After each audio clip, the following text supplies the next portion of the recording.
तो कल हमने किया था सेकेंडरी लेवल ऑफ सर्कुलेशन, है ना। उससे पहले क्या था, primary level of circulation, planetary winds. सब स्टेप बाय स्टेप चल रहे हैं हम। प्राइमरी किया, फिर सेकेंडरी किया, जिसमें हमने आपका साइक्लोन्स किया, है ना। और कल और क्या किया था हमने, एयर मास किया था, जेट स्ट्रीम किए थे, ठीक है। और एक और बचता है सेकेंडरी पार्ट का, दैट इज मॉनसून।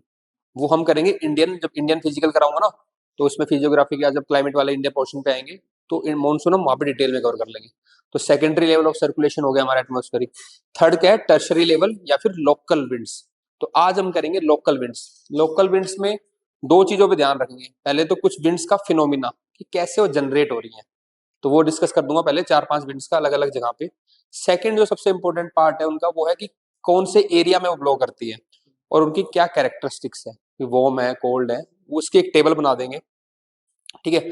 ताकि एक ही जगह आपको मिल जाएगा, तो वार्म है, कौन से एरिया में ब्लो करती है, और बाकी कुछ मैकेनिज्म। तो दो टाइप के क्वेश्चन बन सकते हैं विंड से। लोकल विंड्स के बाद फिर हमारा अगला टॉपिक आएगा क्लाइमेट्स ऑफ द वर्ल्ड, फिर डिफरेंट वर्ल्ड की क्लाइमेट। और थर्ड जो लास्ट होगा, कंटेम्प्रेरी टॉपिक जो क्लाइमेटोलॉजी में इंपॉर्टेंट चल रहे हैं। तो दो तीन टॉपिक हैं, जैसे बॉम्ब साइक्लोन है ना, ये चल रहा है काफी। एक अर्बन हीट आइलैंड है, क्लाउड सीडिंग है, ये दो तीन टॉपिक हम देख लेंगे, ठीक है। चलो, तो local winds and tertiary winds, इनमें बहुत सारी विंड्स है। वैली विंड्स हो गया, लैंड ब्रीज, सी ब्रीज, हम ऑलरेडी डिस्कस कर चुके हैं। फिर भी अभी थोड़ा डिटेल में समझाऊंगा मैकेनिज्म क्या है इनका। तो सबसे पहले लोकल और टर्शरी विंड में हम पहली विंड कर रहे हैं लैंड ब्रीज और सी ब्रीज, ठीक है। तो ये क्या है, डायurnal विंड्स। जब भी बात आए डायurnal, तो मतलब कि दिन की बात हो रही है, एक दिन 24 घंटे की। तो डायurnal टेम्परेचर चेंज, 24 घंटे में टेम्परेचर चेंज कितना हो रहा है। दिन में अगर 50 डिग्री है, 40 डिग्री है, तो रात में कितना है, 20 डिग्री है। तो डायurnal रेंज क्या होगी, 30 डिग्री। तो जो डिफरेंस दिन में और रात में, तो डायurnal का मतलब है 24 घंटे।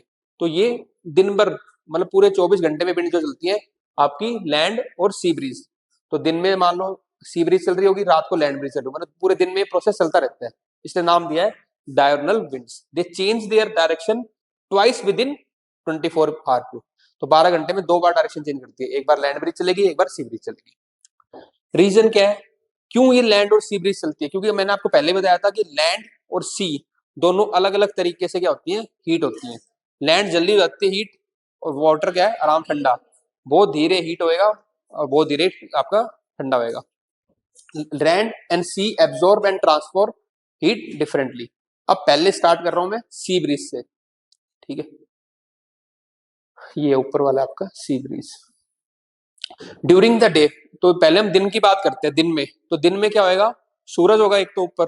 तो जब सूरज होगा तो क्या करेगा, वो लैंड को बहुत जल्दी गर्म कर देगा। भाई पानी तो आराम से गर्म होएगा, स्पेसिफिक बहुत ज्यादा है। तो सूरज क्या करेगा, लैंड को गर्म करेगा। तो जब लैंड गर्म होएगी, सूरज पड़ तो बराबर रहा है, लेकिन लैंड क्या होता है, जल्दी हीटअप हो जाती है। तो जब लैंड गर्म होएगी तो क्या होएगा, लैंड इज वार्मर। यहाँ पे क्या होएगी, एयर ऊपर राइज करेगी।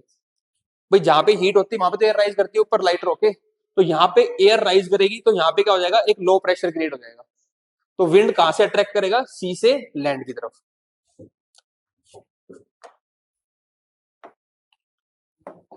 ये देखो, मैं किसकी बात कर रहा हूं, दिन की। कहां पे, कोस्टल रीजन में डे, सूरज है। तो मैंने बताया सनलाइट आई, हीट से क्या हुआ, लैंड होगी वार्मर, लैंड वार्म होगी। तो यहाँ पे क्या होगा, आपकी लैंड एयर ऊपर राइज करेगी, यहाँ पे लो प्रेशर क्रिएट हो जाएगा। लो प्रेशर क्रिएट हुआ तो सी की तरफ से ब्रीज को अट्रैक्ट करेगा।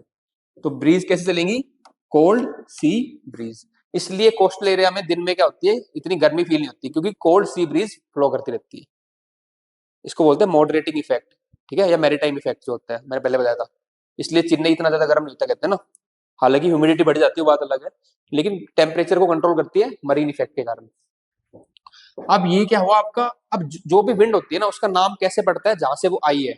जब वेस्ट से आ रही तो हम बोल रहे थे वेस्टर्ली, जब ईस्ट से जा रही तो ईस्टर्ली, जब वैली से निकली तो वैली विंड्स, जब सी से आई तो सी ब्रीज। तो सी से आई ना ब्रीज, तो इसलिए नाम दे दिया इसको सी ब्रीज।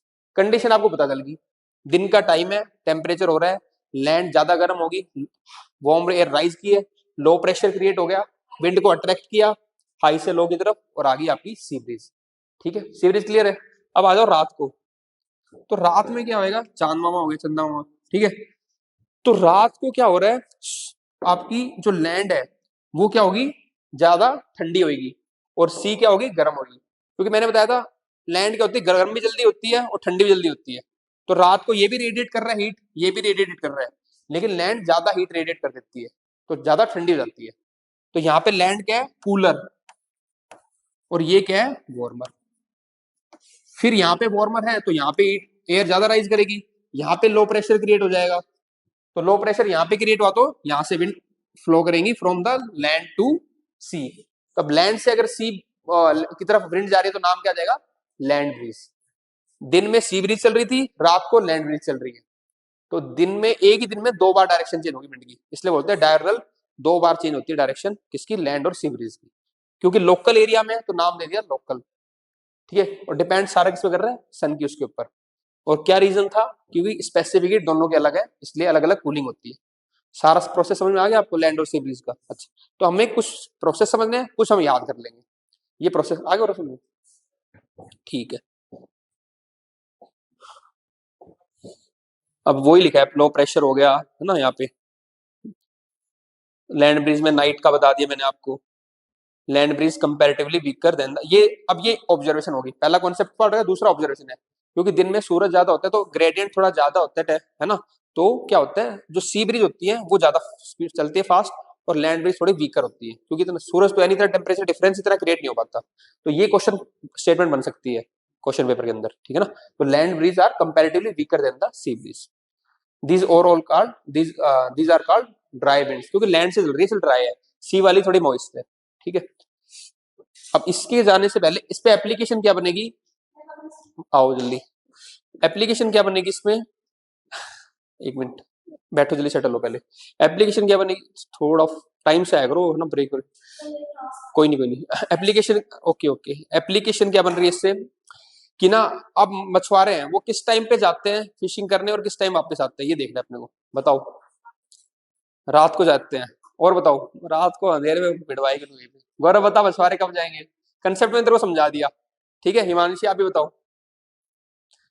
जो फिशरमैन होते हैं वो किस टाइम पे जाएंगे फिशिंग पे और किस टाइम वापस आएंगे, वो देखे कभी गए हो कभी सी, नहीं कोई बात नहीं, बताओ वैसे बताओ, कोई भी आइडिया बताओ, आपको पता होगा आप छोड़ो, और बताओ कोई, ऑप्शनल वाले बच्चे नहीं हैं।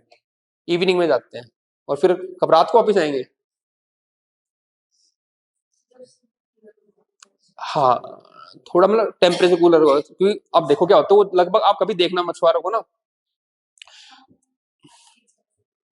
वो जाते हैं सुबह 3-4 बजे, मॉर्निंग टाइम पे 3-4 बजे क्यों जाएंगे, सोच देखो। यहाँ पे क्या हो रहा है आपका, कूल, रात को आप जैसे आपने कहा रात का थोड़ा पहुंच गए, रात को 12-1 बजे, कैसी ब्रिज चल रही है आपकी, लैंड ब्रिज। तो लैंड से हमें सी की तरफ जाना है।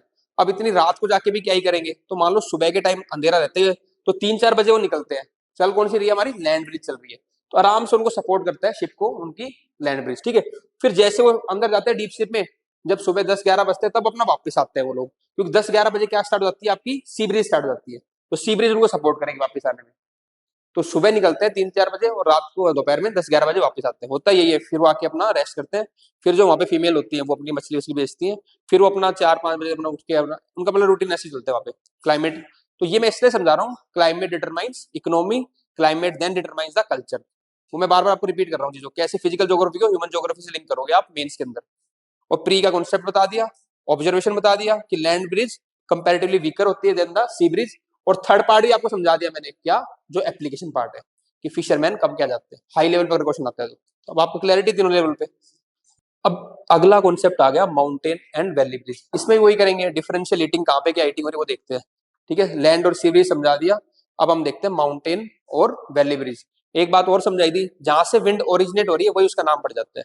अगर वैली से ओरिजिनेट हो रही है तो वैली ब्रिज, ऊपर से आएगी तो माउंटेन से तो माउंटेन ब्रिज। ये हालांकि मैंने पहले भी कराया, फिर दोबारा देखते हैं। बादल है, दिन हो रहा है, सूरज होगा, यहाँ पे दिन का टाइम है, ठीक है।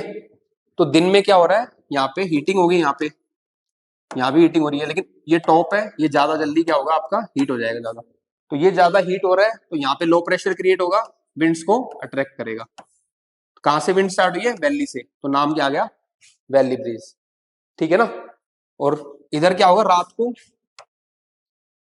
रेडिएशन कूलिंग हो रही है, ठीक है। यहाँ पे कूलिंग हुई एयर की, रेडिएशन, तो ये एयर क्या होगी, हैवी होगी, कूल होने का। तो ये यहाँ पे क्या करेगी, सिंक करेगी हैवी एयर, और यहाँ पे इकट्ठी हो जाएगी वैली के अंदर। पर ओरिजिनेट कहाँ से हुई थी, माउंटेन से, तो इसलिए नाम आ गया इसका माउंटेन ब्रिज। दिन में ऐसे चलती है वैली ब्रिज, रात को चलती है mountain bridge. In the mountain region during the day, the slope get heated up and the air moves upslope. And to fill the resulting gap, the air from the valley blows up the valley. This wind is known as valley breeze. और इसका एक और नाम है, इसलिए पढ़ा रहा हूँ आपको, एनाबैटिक। तो एनाबैटिक विंड आ जाए, इसका मतलब कैसी विंड है, वो वार्म विंड है। कैटा मीन्स के से कैटा, के से कूल। कैटाबैटिक विंड कैसी है, कूल विंड से। ठीक है। During the night time the slopes get cooled and the dense air descends into the valley as the mountain wind is known as katabatic या फिर कूलर विंड्स। ये मैंने बताया था, दिन में ये आपका वार्म होता है तो एयर राइज करती है ऊपर की तरफ, रात को ठंडा हो जाता है तो कोल्ड एयर ब्लो करेगी नीचे की तरफ वैली में। इसको बोलेंगे माउंटेन ब्रिज, इसको बोलेंगे वैली ब्रिज। ये गर्म है तो बोलेंगे एनाबैटिक, वो ठंडी है ऊपर से तो कैटाबैटिक। के से कूल, के से याद रखना, के से कूल, के से कैटाबैटिक, ए से एनाबैटिक। ये मैच द फॉलोइंग आ जाता है कि डेफिनेशन दे देगा उल्टा सीधा। ठीक है, मैच करना। एनाबैटिक हो गया, कैटाबैटिक हो गया, वैली हो गया, माउंटेन हो गया। और डे और नाइट में आपको दो टाइप की विंड हमने कर ली, सी और लैंड ब्रिज, और दूसरा क्या था, एनाबैटिक, और सॉरी ये वैली और माउंटेन ब्रिज। एक और एप्लीकेशन मैंने आपको समझाई थी, याद है आपको, कि टेंट यहाँ पे नहीं लगाते लोग वैली के अंदर, क्योंकि रात को ठंडी हवाई उड़ा ले जाएगी। होटल्स भी आपको मोस्टली वैली में नहीं मिलेंगे, स्लोप पे मिलेंगे, क्योंकि यहाँ पे इकट्ठी हो जाती है, ठंड बहुत हो जाती है, फ्रोस्ट बाइट हो जाती है, फ्रोस्ट बाइट, और हवाई बहुत तेज चलती है। ठीक है, इसलिए स्लोप्स पे मिलते हैं आपको मोस्टली, बिल्कुल वैली में नहीं मिलेंगे। ये हो गया एप्लीकेशन पार्ट। थर्ड विंड है चिनूक और फोहन। ये कैसी विंड है, वार्म विंड से। अब हम बात करेंगे कैरेक्टरिस्टिक्स की, मैकेनिज्म इसका भी समझाऊंगा, लेकिन कैरेक्टरिस्टिक पता होना चाहिए। वहां पे लिखा जाता है chinook is the kind of cold wind, तो गलत हो जाएगा, वार्म विंड है। ठीक है ना, फोहन भी वार्म विंड है। एयर मास जब मैंने कल करवाया था उसमें एप्लीकेशन बताया था, मैरीटाइम एयर मास जब एल्प्स से करता है राइड, ठीक है, जब लीवर्ड साइड आता है तो फोन विंड को प्रोड्यूस करता है। तो अगेन पहले मैं आपको समझाता हूँ, देखो दे रखा है मैंने एल्प्स, मैकेनिज्म समझाता हूँ आपको कैसे आपकी चिनूक या फिर फोन विंड्स बनती है। ठीक है, दोनों किस साइड बनेंगी, लीवर्ड साइड बनेगी माउंटेन के। देखो होता क्या है, इसका मैकेनिज्म अलग है कि 10 डिग्री सेंटीग्रेड टेम्परेचर डिक्रीज होता है, फिर 6 डिग्री होता है, वो नहीं समझ रहे हैं, वो ऑप्शन में करते हैं, वो मैं नहीं समझाऊंगा, जरूरत नहीं पड़ेगी उसकी, आपको समझा सकते हैं पर जरूरत नहीं उसकी। बस ये समझना है एक साइड जा रही है विंडवर्ड, दूसरी साइड लीवर्ड साइड, मैकेनिज्म का आपको जरूरत नहीं पड़ेगी। क्योंकि पता है यहाँ बारिश होने के बाद वो अलग तरीके से कूल होती है, ठीक है ना, और फिर उसका टेम्परेचर इसलिए यहाँ पे गर्म हो जाती है, पर वो अपने को समझने की जरूरत नहीं है, अपने को केवल समझना है कि कैसे प्रोसेस है इसका। तो देखो अगेन यहाँ पे विंड आई आपकी सी से, और यहाँ पे क्या है, माउंटेन पे राइज कर रही है, तो बारिश करेगी, ओरोग्राफिक रेनफॉल आपको पता ही था। ठीक है, तो cool moist air approach the mountain, cloud formation and precipitation result in moisture loss and the heat gain as the air descend. तो यहाँ पे क्या हुआ, जितना भी बादल बादल बारिश वारिश अपनी कर दी, तो अब कैसी विंड होगी, यहाँ पे ड्राई विंड्स होगी। तो इसीलिए इस साइड को क्या बोलते हैं हम, विंडवर्ड साइड, और ये वाली कैसी है, लीवर्ड साइड, या इसको रेन शेडो एरिया बोलते हैं। तो अब ये विंड जब डिसेंड होगी ना, तो ये कैसे होगी, आपकी वार्म हो जाएगी। यहाँ पे कूलर विंड्स थी कंपैरेटिवली, यहाँ पे डिसेंड हो रही है, कंप्रेस हो रही है, पार्टिकल पास पास आ रहे हैं तो वाइब्रेट कर रहे हैं तो टेम्परेचर बढ़ रहा है। ठीक है, तो यहाँ पे कैसी विंड है आपकी, वार्म विंड्स है। तो इसीलिए जो चिनूक और फोन विंड्स है वो कैसी होती है, वार्म विंड्स होती है। अब यहाँ पे कंपैरेटिवली ठंड होती है, जैसे स्विट्जरलैंड में जाओगे वहां पे है ना, एल्प्स के वहां पे, या यहाँ पे आपके नॉर्थ अमेरिका में। लेकिन जब ये विंड्स आती हैं तो यहाँ पे एक वार्मिंग इफेक्ट लेके आती हैं, तो वीट की जो कल्टीवेशन है उसमें हेल्प करती है। ठीक है, वैली को थोड़ा लिवेबल बना देती है, वहाँ पे टूरिज्म को प्रमोट करती है। दूसरा थर्ड काम क्या करेगी वहाँ पे, एक ये पास्चर, ग्रीन पास्चर होता है ना, तो वो जैसे मान लो कि तो आइस हो जाए तो पास्चर उग नहीं पाता, और पास्चर हो जाता है ग्रीन, तो आइस फ्री कर दे थोड़ा बहुत, इसको बोलते हैं स्नो ईटर। चिन्नू को स्नो ईटर भी बोलते हैं। स्नो खा जाती है तो पास्चर उग जाते हैं वहाँ पे, तो पास्चर होगा तो लाइफ स्टॉक को प्रमोट करेगी। तो ये 2-3 फायदे होते हैं चिन्नू या फोन विंड्स के। आ रहे समझ में, ठीक है। The dry cloudless levered side, ये लीवर्ड साइड है। ठीक है, फर्दर सन भी आ रहा है, और ऊपर से जब एयर डिसेंड कर रही है तो वार्म हो रही है, तो जो कोल्ड एयर थी यहाँ पे आके वार्म हो जाती है, इसको बोलते हैं हम चिनूक या फोन विंड्स। होती कहाँ पे, जहाँ पे सी माउंटेन से मिल रहा है और लीवर्ड साइड में, ये 2 कंडीशन याद रखनी है। ठीक है, अब पढ़ोगे तो समझ में आ जाएगा पूरा आराम से। इसीलिए पर्पस यही है, पहले आपको बेसिक समझा दूं मैं, अब बेसिक समझ में आ गया, अब कुछ भी पढ़ोगे समझ में आ जाएगा। देखो असेंडिंग मॉइस्चर और डिसेंडिंग ड्राई एयर, इधर ही चिनूक विंड बन रही है, इधर ही प्लेन्स है, उन्हीं में वहां पे क्या कर देगी, स्नो को खा जाएगी, मेल्ट कर देगी, स्नो हीटर बोल देते हैं। वीट के लिए अच्छी है क्योंकि थोड़ी वार्म हो गया, बहुत ठंडा था, पास्चर फ्री हो जाएगा, लिवेबल बना देगी, टूरिज्म प्रमोट हो जाता है स्विट्जरलैंड में, वहां पे एल्प्स के, ठीक है। और कहाँ पे, दो जगह चिनूक का फ्लो करती है, नॉर्थ अमेरिका में ये रॉकीज माउंटेन है वहां पे, और यूरोप में आपके एल्प्स माउंटेन है। तो देखो रॉकी माउंटेन है यूरोप के, यूएसए के अंदर, वहां पे चिनूक करती है रॉकीज माउंटेन पे, एल्प्स की वहां करती है फोन।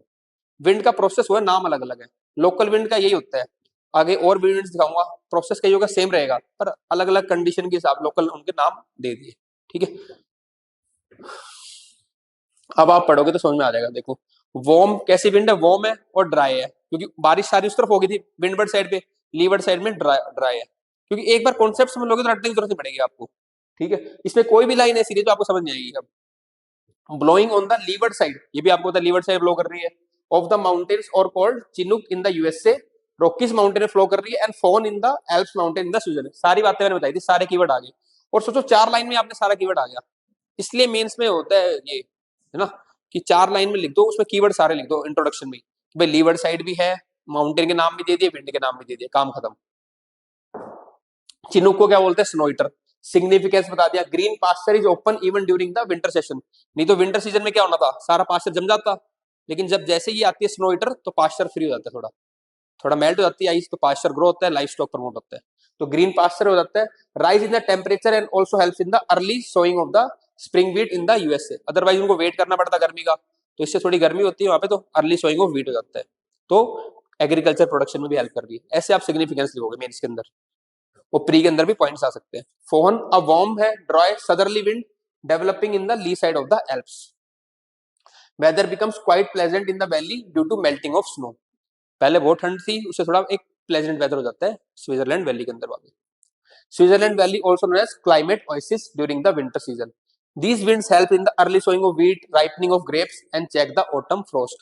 तो फ्रोस्ट जो जम जाती है उससे बचाती है, राइपनिंग ऑफ आपका ग्रेप्स करती है हेल्प, और sowing of the wheat. Adiabatic cooling, जो ऊपर से कूलिंग हो रही है ना, नीचे पहले राइज कर रही है, कूलिंग हो रही है, फिर वार्म हो रही है, तो उसकी डेफिनेशन मैंने आपको बता दी, एडियाबैटिक कूलिंग क्या होती है, इन केस अगर पूछ ले तो adiabatic cooling. As the altitude increase atmospheric pressure decreases causing the air to expand, ठीक है। As the air expand its temperature decreases, a phenomena known as adiabatic cooling. This decrease in the temperature and the pressure allows the water vapor in the air to condense in the water droplets that fall into the ground as the rain। ये कह रहे हैं यहाँ पे, जैसे जैसे ऊपर बढ़ रहा है कूलिंग होती जा रही है और फिर बारिश होती है, इस कूलिंग को क्या बोलते हैं हम, एडियाबैटिक कूलिंग। इसमें क्या होता है, एयर पार्सल होता है ना, उसमें बाहर से एक्सचेंज नहीं करता गैसेस में, उसी अपने गैसेस को कंट्रोल होता है, कंडेंस होता जाएगा, ठीक है, ऊपर जाके एक्सपेंड, प्रेशर कम होएगा इसमें, ठीक है, ये है ना। As the altitude decrease the atmosphere decrease होएगा और कंडेंस होकर बारिश कर देगा, उसी को बोले एडियाबैटिक कूलिंग, क्योंकि बाहर से एक्सचेंज नहीं कर रहा है एयर को। हाँ उस साइड होगी, उस साइड तो फिर नीचे जाएगा ना, तो अब तो वार्म होने लग जाएगा, इस साइड कूलिंग होगी, उस साइड तो फिर वार्म होती है क्योंकि जाती कंप्रेस होती है, तो विंडवर्ड साइड होगी एडियाबैटिक कूलिंग। इसी पे राइज करते, जैसे राइज करेगी प्रेशर कम होएगा, कूलिंग होगी। उस साइड तो क्या हो रहा है, जब नीचे आ रही है तो कंप्रेस हो रही है, पार्टिकल पास पास जा रहे हैं, तो वार्मिंग हो रही है। तभी तो यहाँ पे जो विंड्स आ रही है वो कैसी है, वार्म विंड्स है। तभी फोन चिनूक कैसी है, वार्म विंड्स है। यहाँ पे ठंडी आई थी वो, पर उनको फोनुक नहीं बोलते, फोन या चिनूक नहीं बोलते। जो विंड्स नीचे लीवर्ड साइड में आ रही है और जो वार्म होगी उनको बोल रहे हैं हम चिनूक या फोन विंड्स। तभी वो सारे जो सिग्निफिकेंस बताए थे उसी के थे, वो स्नोइटर हो गया, है ना, वीट की अर्ली सोइंग हो गया, राइपनिंग ऑफ ग्रेप्स हो गया, टूरिज्म प्रमोट हो गया, ऑटम फ्रोस्ट को बचाना हो गया। 5 पॉइंट याद हो गया आपको सीधे सीधे, ठीक है ना, ऐसे करना।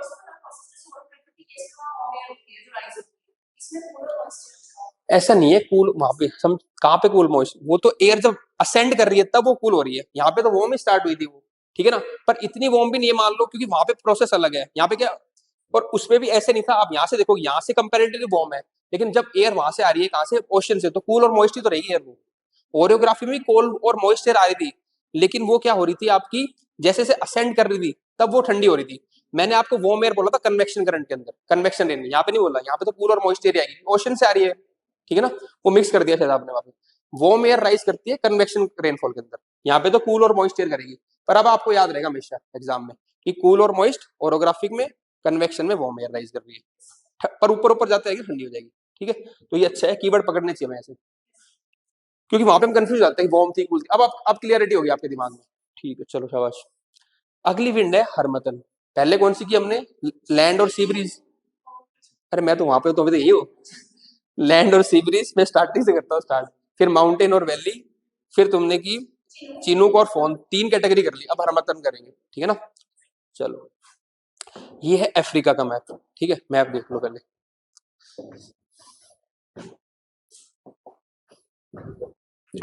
तो अफ्रीका में आपके सहारा से ब्लो करेंगी विंड्स ये, ठीक है, ऐसे। और कहां पे जाएंगी, वेस्ट कोस्ट पे जाएंगे अफ्रीका के। तो क्योंकि देखो सहारा से ब्लो कर रही है, ठीक है, सहारा डेजर्ट से, तो कैसी विंड आपकी, dry, warm, strong, dust laden, क्योंकि यहां से डस्ट ही लेके जाएंगे और क्या लेके जाएंगे। बस आपको ये आइडिया होगा कि हरमटन कहां ब्लो कर रही है, सहारा से ब्लो कर रही है। अब तो कैरेक्टरिस्टिक आप ढूंढ लोगे, ड्राई होगी, वार्म होगी, स्ट्रॉन्ग होगी क्योंकि टेम्परेचर डिफरेंस काफी होगा, ठीक है ना, डस्ट लेडन होगी, डस्ट उठा के लेके आइए। Winds blowing from north east of सारा, सारा के नॉर्थ ईस्ट, यहां से ब्लो कर रही है नॉर्थ ईस्ट ऑफ सारा से टू द वेस्टर्न सारा, ये वेस्टर्न सारा पे, ये होगी आपकी हरमटन, ठीक है। ड्राई, स्ट्रॉन्ग, डस्ट लेडन, ठीक है ना, winds blowing from north east to the Sahara the west, ये हो गया। अब जो वेस्टर्न कोस्ट ऑफ अफ्रीका है, ये कैसी है आपकी, ह्यूमिड है, मतलब मॉइस्ट है, ठीक है ना। यहाँ तो भाई कोस्ट है ना, तो मॉइस्ट रहेगी। यहाँ पे रिलेटिव ह्यूमिडिटी बहुत ज्यादा है, तो लोगों को चिपचिपे फील होता है बहुत ज्यादा, कोस्टल एरिया में ये होता है, काफी अनइजीनेस होती है, ठीक है। लेकिन जैसे ये विंड आती है तो रिलेटिव ह्यूमिडिटी को कम कर देती है, ड्राई विंड है, तो जो मॉइस्चर था उसको एयर के अंदर उसको कम कर देती है, तो लोगों को रिलीफ मिलता है वहां पे, ठीक है। इसलिए उसको क्या बोलते हैं, डॉक्टर विंड, ठीक है, आ रहे समझ में।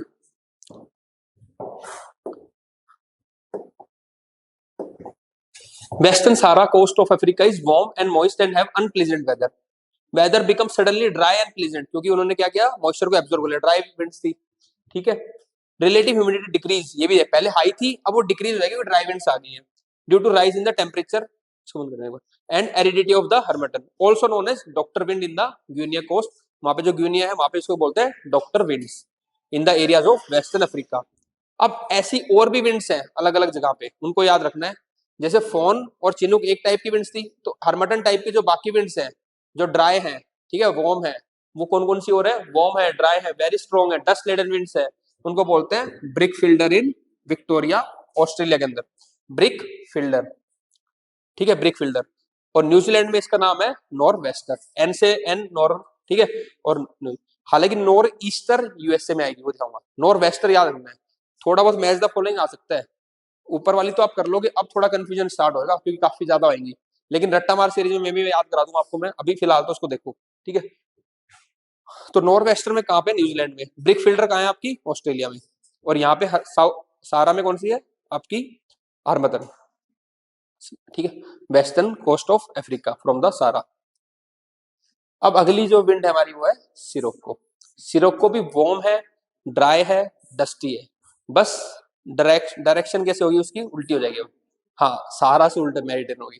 ऊपर पहले आ रहे थे हम थोड़ा नॉर्थ ईस्ट सहारा से वेस्टर्न सहारा की तरफ, गौरव यहाँ से आ रहे थे ना, नॉर्थ ईस्ट सहारा से वेस्टर्न की तरफ, ठीक है। अब जो सिरक्को, खामसीन, लेवेची ये कराऊंगा, ये मूव करेंगे आपके सहारा से मेडिटेरियन की तरफ, इनकी डायरेक्शन ऐसे आएगी, ठीक है। तो जो आपकी इवेंट्स है ये देखो, ये वाली यहाँ पे आएंगी, ये सिरोक्को, खामसिन, लेवेच भी यहाँ पे आएगी, तो ये सारी कहाँ पे विंड्स मिलेंगी आपकी, सारा से मेडिटेरियन सी की तरफ जाएंगी, हालांकि कैसी है, वार्म ही है, ठीक है।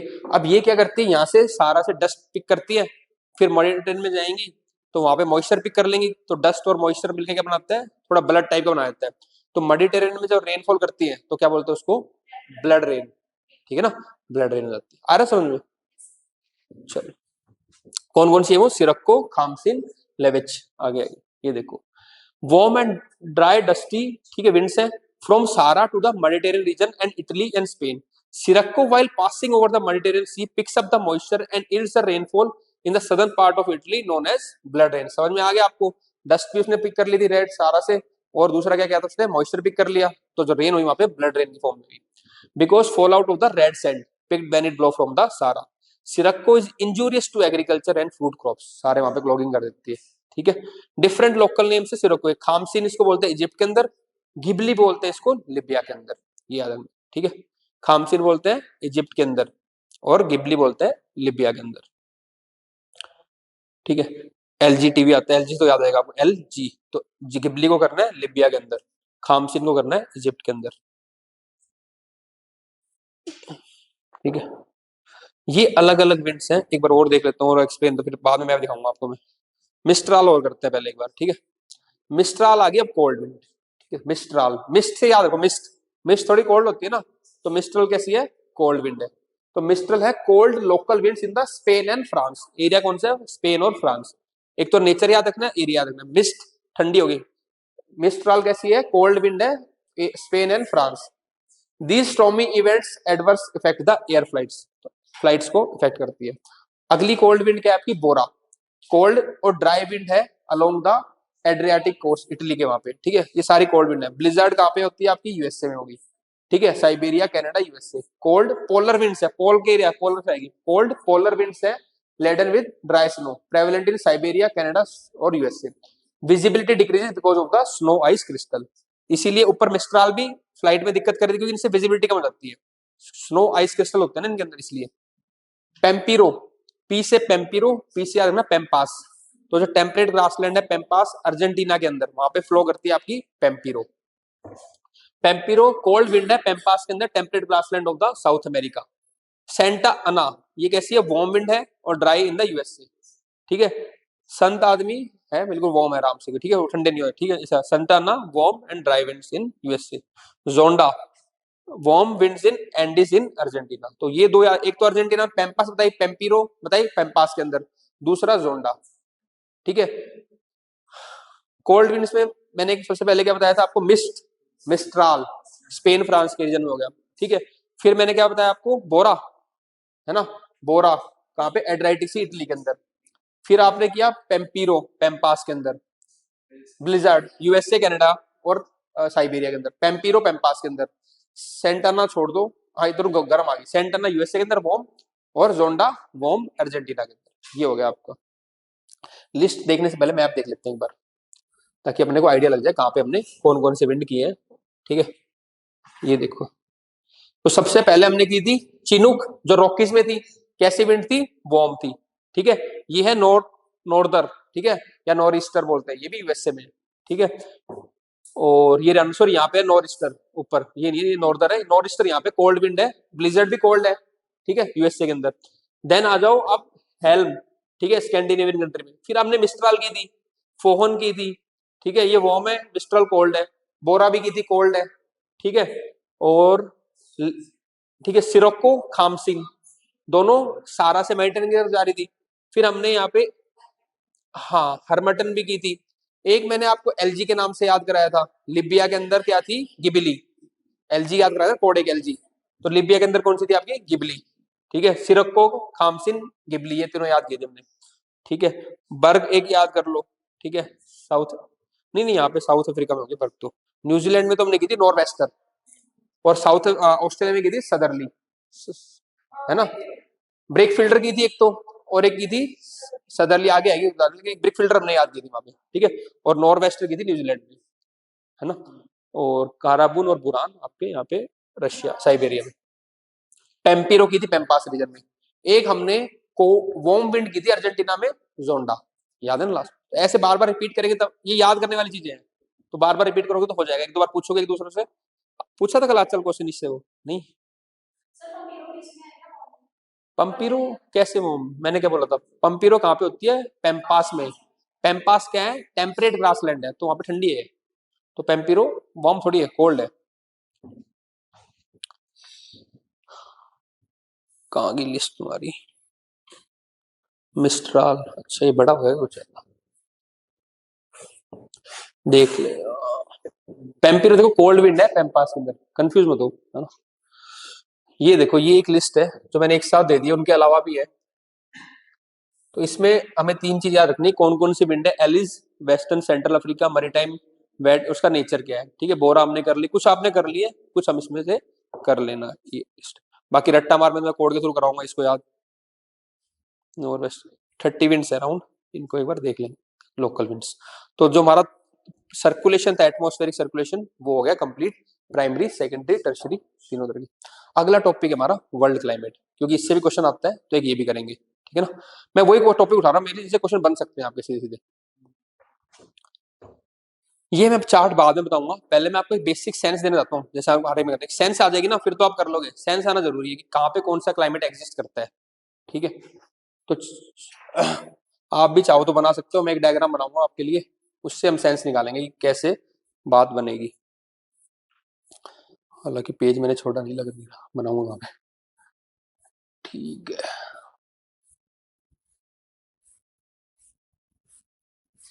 यहाँ पे हो जाएगा हमारा काम। ठीक है, बहुत है, आ जाओ।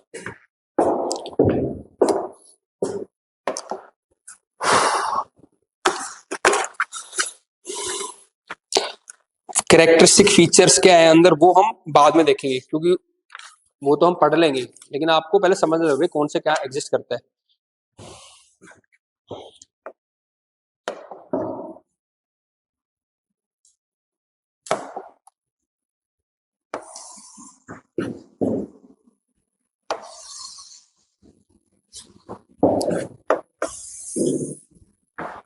ये ऐसे मानो आप, मैं 0 डिग्री आपका स्टार्ट कर रहा हूँ नदर्न हेमिस्फीयर में। ठीक है, तो 0 डिग्री से ऊपर चलेंगे हम, जीरो से, एक सेकंड, 0 डिग्री से 10 डिग्री पहले। ठीक है, 10 से हम जाएंगे 30 डिग्री। ठीक है, 30 डिग्री नॉर्दर्न, ये सेम सदर्न हेमिस्फीयर में चलता है। हाँ, पहले मैं नॉर्थ का बता रहा हूँ, क्योंकि मैं आज आपको दिखाऊंगा कि मेडिटेरियन क्लाइमेट जो हमने किया था ऊपर मेडिटेरियन सी के अराउंड, ऐसा नहीं कि वो नॉर्दर्न हेमिस्फीयर में, सदर्न हेमिस्फीयर भी, क्योंकि विंड्स तो वहां पे शिफ्ट हो रही है बेल्ट। तो चीले हो गया, जैसे केप टाउन के रीजन हो गया साउथ अफ्रीका में, ऑस्ट्रेलिया हो गया साउथ वेस्ट ऑस्ट्रेलिया, तो वहां पे भी एग्जिस्ट करता है मेडिटेरियन। तो नॉर्थ और साउथ दोनों हेमिस्फीयर में एग्जिस्ट करेगा। हालांकि थोड़े बहुत चेंजेस आते हैं डिपेंडिंग अपॉन, क्योंकि सदर्न हेमिस्फीयर में लैंड कम है, तो कई जगह कुछ चीजें नहीं होती है, वहां पे पानी ज्यादा है सदर्न हेमिस्फीयर में, लेकिन क्लाइमेट दोनों जगह एग्जिस्ट करता है। तो ये सेम एग्जिस्ट करेगा आपका कहाँ पे, सदर्न हेमिस्फीयर। मैं नॉर्थ हेमिस्फीयर समझा रहा हूँ आपको अभी। 30 से हम करेंगे 45 डिग्री। ठीक है, 45 से हम करेंगे फिर 65 डिग्री, और लास्ट में ऊपर 90 डिग्री। यही तो होता है 0 से 90 डिग्री, है ना। ये मान के चलो, इस साइड हम कैसे कर रहे हैं, eastern side of the continents, और इस साइड हम ले रहे हैं western side of the continents. आप देखोगे क्लाइमेट भी ऐसे होगा, इस तरफ बारिश हो रही होगी, धीरे धीरे फिर मीडियम क्लाइमेट आएगा, और इस साइड थोड़े डेजर्ट आते रहेंगे, क्योंकि वेस्टर्न साइड में कॉन्टिनेंट के हम क्या ऑब्जर्व करते हैं, डेजर्ट्स होते हैं, क्योंकि विंड्स होती है यहाँ से बारिश कर देती है, सी से आती है, तो यहाँ पे ड्राई हो जाती है, फिर और ड्राई हो जाती है, तो फाइनली वेस्टर्न कोस्ट पे क्या बनते हैं, हमारे डेजर्ट बनते हैं। और भी रीजन थे मैंने बताया थे, चाहे कोल्ड करंट हो यहाँ पे, चाहे सब ट्रॉपिकल हाई सिंक कर रहा हो, वो अलग रीजन है। लेकिन जनरली आप इसमें भी ऑब्जर्व करोगे टेबल में जो है वर्ल्ड की, कि वेस्टर्न साइड में थोड़ा डेजर्ट आ रहा होगा और ईस्टर्न साइड में बारिश हो रही होगी। ठीक है, तो 0 से 10 तो जो रीजन दिया है उसका नाम क्या है हमारा, हॉट वेट इक्वेटोरियल क्लाइमेट। तो 0 से 10 कौन सा क्लाइमेट है, हॉट तो है ही, वेट भी रहता है क्योंकि यहाँ पे लगातार बारिश होती है। ठीक है ना, हॉट वेट इक्वेटोरियल क्लाइमेट। तो ये हो गया आपका, आपको याद रखना है इक्वेटोरियल क्लाइमेट। जो इसका इकोसिस्टम है वो एनवायरमेंट क्लास करें, कौन सी वेजिटेशन होती है, कौन सी फ्लोरा है, कौन सी फाउना है। यहाँ पे ज्योग्राफी हम केवल लैटिट्यूड और क्या रेनफॉल है, क्या टेम्परेचर है वो देखते हैं। ठीक है ना, तो ये कैसा होगा, हॉट वेट इक्वेटोरियल क्लाइमेट। यहाँ पे जो रेनफॉल है वो कितनी होती है, 200 से 250 सेंटीमीटर। बाकी और डिटेल में जो फिगर बनाई थी उसमें दिखाएंगे, ये मोटी मोटी चीजें बता रहा हूँ आपको। ठीक है, लग्जोरियंट टाइप ऑफ वेजिटेशन, काफी यहाँ पे बारिश क्यों होती है हमेशा, बताओ। लो प्रेशर होता है, सनलाइट ज्यादा होती है, कन्वेक्शन बहुत ज्यादा होता है, क्लाउड्स बनते रहते हैं, बारिश होती रहती है। ठीक है ना, इसलिए यहाँ पे बारिश बहुत होती है। और यहाँ पे फॉरेस्ट वेजिटेशन कौन सी मिलती है, रेन फॉरेस्ट। ठीक है ना, इक्वेटोरियल रेन फॉरेस्ट मिलते हैं, rainfall all the year round. तो यहाँ पे इसको तो पूरी कंप्लीट, यहाँ पे इक्वेटोरियल बेल्ट पे क्या है, rainfall through out the year, यहाँ तो ये आपको लिखना है। अब आ जाओ ऊपर की साइड, तो इसको फिर 3 में डिवाइड कर दो। 0 से 10 डिग्री, 10 डिग्री से 30 डिग्री का जो लैटिट्यूड है, इसमें अब इंडिया भी आ रहा है 30 डिग्री लैटिट्यूड में, क्योंकि इंडिया कहाँ से स्टार्ट होता है, 8 से स्टार्ट होता है। ठीक है ना, तो इंडिया भी इसमें आने लग गया अब। तो लगभग यहाँ पे हमारा कौन सा क्लाइमेट आता है इससे पहले, सबसे पहले मॉनसून टाइप। तो यहाँ पे कौन सा आएगा, मॉनसून टाइप। भाई हमारे तो मॉनसून में होती है ना बारिश, मॉनसून टाइप।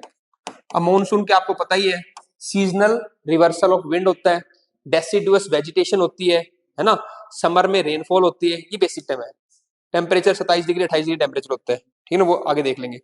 तो ये बेसिक है। मेन कीवर्ड क्या है, seasonal reversal of wind, monsoon के अंदर। इधर थोड़ा इधर आओगे तो कंपैरेटिवली थोड़ा ड्राई हो जाएगा, तो कैसा टाइम आएगा, सूडान या फिर सवाना जो बोल रहे हैं, सूडान टाइप ऑफ क्लाइमेट, ठीक है। सवाना जो ग्रासलैंड होता है उसको सवाना ग्रासलैंड बोलते हैं यहाँ पे, तो सवाना या ट्रॉपिकल ग्रासलैंड बोलते हैं, सवाना या फिर ट्रॉपिकल ग्रासलैंड।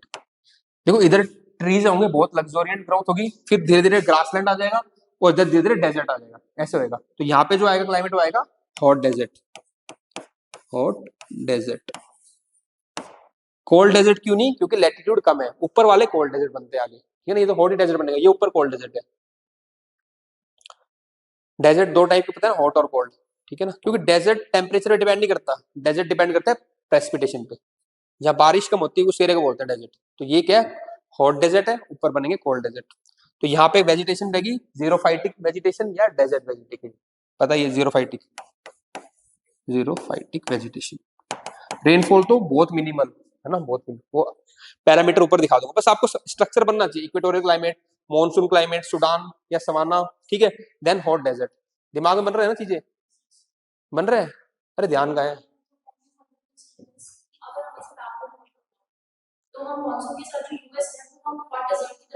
अरे आराम से इसको मैं क्लास कर लूंगा, अभी पहले कॉम्प्लेक्स कर दोगे तो नहीं पढ़ पाएंगे इतनी, इधर मिक्स मिक्स तो ठीक है, ठीक है। अभी मैं समझा रहा हूँ यहाँ पे, फिर आप वर्ल्ड मैप में कर रही हो, जब वर्ल्ड मैप में कराऊंगा तो यहाँ करोगे, फिर नहीं, फिर आ कर रही हो यार। मैंने समझाया ना आपको, इंडिया आ रहा है, फिर हम यहाँ पे अफ्रीका, सुडान अफ्रीका टाइप आ गए, इंडिया में भी हम वेस्टर्न साइड जा रहे हैं, एग्जैक्टली प्लॉट नहीं कर सकते, एक्चुअली कंफ्यूज हो गए आप, सिंपल दिमाग में लगाओ, है ना। अब आप कहोगे सर इंडिया यहाँ पे आ गया तो यहाँ तो यूएसए पहुंचोगे, ऐसे नहीं होता ना, वहाँ पे यूएसए कभी ईस्टर्न साइड लोगी, फिर धीरे धीरे वेस्टर्न साइड जाओगी, कॉन्टिनेंट वाइज बताया मैंने आपको कि कॉन्टिनेंट की ईस्टर्न साइड से वेस्टर्न जाओगी, तो अफ्रीका में भी पूरा थोड़ी उस डेजर्ट है, ईस्टर्न साइड थोड़ी बारिश होती है, सेंटर में सुडान आता है, लास्ट में डेजर्ट आता है सारा, तो उस तरीके से है। फिर उसमें भी लैटिट्यूड वेरी करता है, बहुत सारी चीजें मिक्स नहीं करनी, सिंपल आराम से, तभी ज्योग्राफी कॉम्प्लेक्स होती है, तभी इकोनॉमिक्स कॉम्प्लेक्स होती है, ये दो सब्जेक्ट ऐसे जो कॉम्प्लेक्स होते हैं, क्योंकि हम इकोनॉमिक्स में ये नहीं समझेंगे इन्फ्लेशन का मतलब हो रहा है प्राइस कम होना, हम उसको तीन फैक्टर से और लिंक कर देंगे, तब कंफ्यूजन हो जाएगा। फिर बहुत सिंपल करो चीजों को, बहुत सिंपल, ठीक है। बाकी फिर डाउट है क्लास के बाद देखेंगे।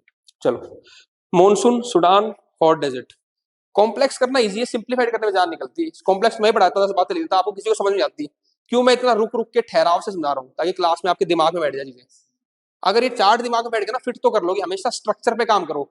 जो बच्चा फिलर पे काम करता है ना, दो चीज होती है पढ़ाई में, एक होता है फ्रेमवर्क, मैं बार बार बताता हूँ, फ्रेमवर्क, फ्रेमवर्क रट्टा मारने में ऐसे कराता हूँ, फ्रेमवर्क और फिलर। दूसरा होता है फिलर। आप खुद बताना अपनी लाइफ में कितने बच्चे जो आप लोग मिलते हो, आप कितने करते हो, कितने लोग हम फ्रेमवर्क पे काम करते हैं और कितने लोग फिलर पे। फ्रेमवर्क क्या होता है कि एक टॉपिक का स्ट्रक्चर, जो मैं एक फ्लो चार्ट बनाता हूँ, एंडोजेनेटिक, एक्सोजेनेटिक, ये होगा फ्लेवर, उसके अंदर जो भरना है वो फिलर है।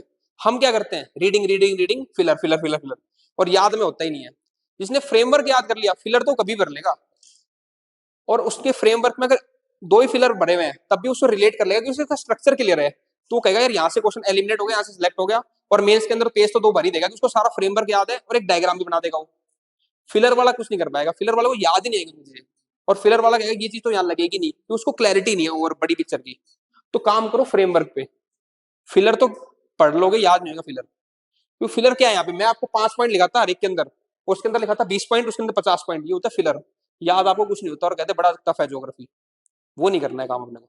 अगर फ्रेमवर्क बन गया, घर से उठोगे यहाँ से तो तीन बातें बोलोगे, इक्वेटोरियल क्लाइमेट, उधर मानसून आ गया, सुडान आ गया, डेजर्ट आ गया, ऊपर लॉरेंशियल आ गया, ये आ गया स्टेपी, तो सारे याद होंगे, 7-10 क्लाइमेट याद हो गए।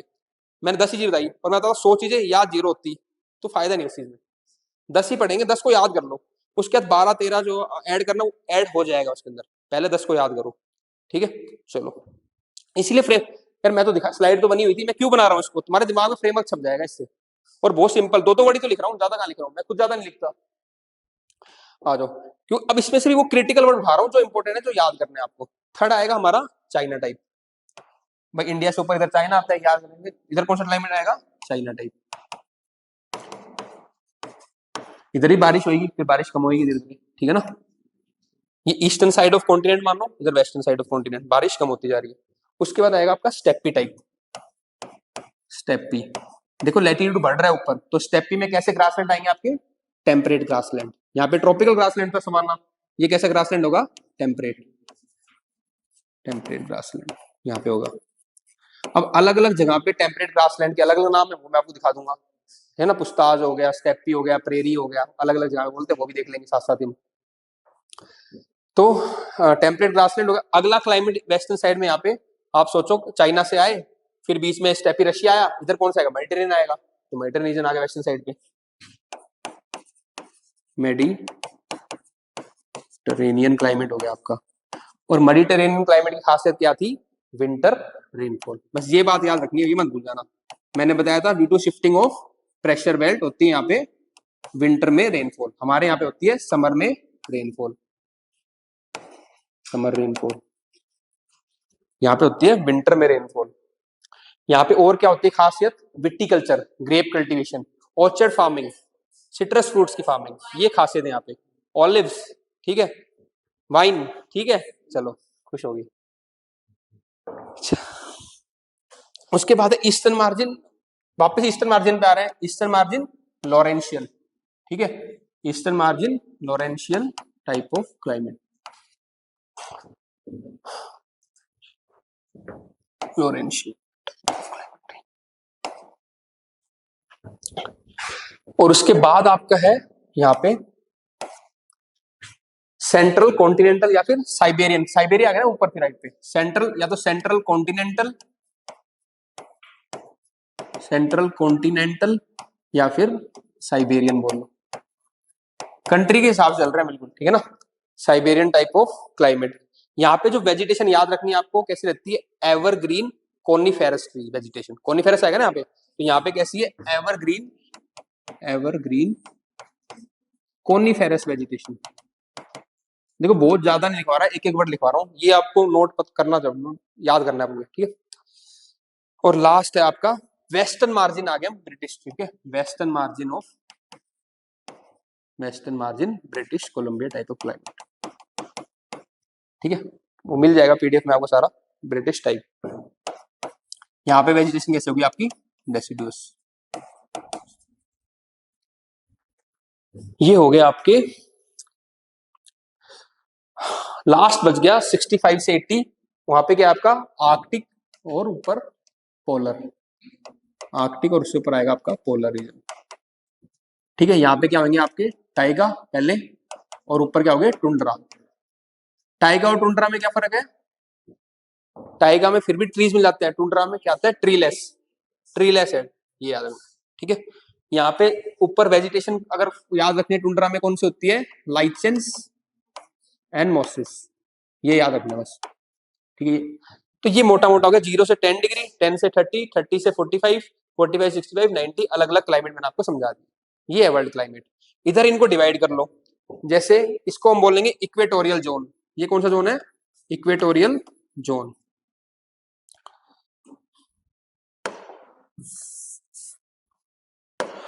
इसके ऊपर वाला जोन क्या बोलेंगे? Hot zone. ये हॉट है ना, हॉट जोन, गर्म, ठीक है।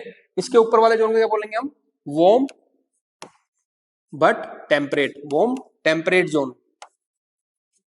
ये तो बिल्कुल हॉट है, ये वार्म टेम्परेट है, ठीक है। ऊपर वाला कैसा है? कूल टेम्परेट, अब कूल हो गया, कूल टेम्परेट, ये कूल टेम्परेट हो गया, ठीक है। और लास्ट में सबसे ऊपर क्या आएगा? कोल्ड, ये तो कोल्ड है। तो ये इक्वेटोरियल जोन, ये हॉट जोन है, ये वार्म टेम्परेट, ये कूल टेम्परेट, और ये कोल्ड जोन। इसलिए करवा रहा हूं, वो पूछ लेगा इनमें से कौन सा वार्म टेम्परेट के अंदर आता है, इनमें से कौन सा कोल्ड टेम्परेचर के अंदर, टेम्परेचर ये, इसलिए हॉट जोन के अंदर ये तीन आते हैं, इसलिए कैटेगराइज भी करा दिया आपको सिस्टमेटिकली पूरा, ठीक है, याद है ना। चलो तो इसको मैं कर देता हूँ रब, है ना, ये तो समझ में आ गया सबको, ठीक।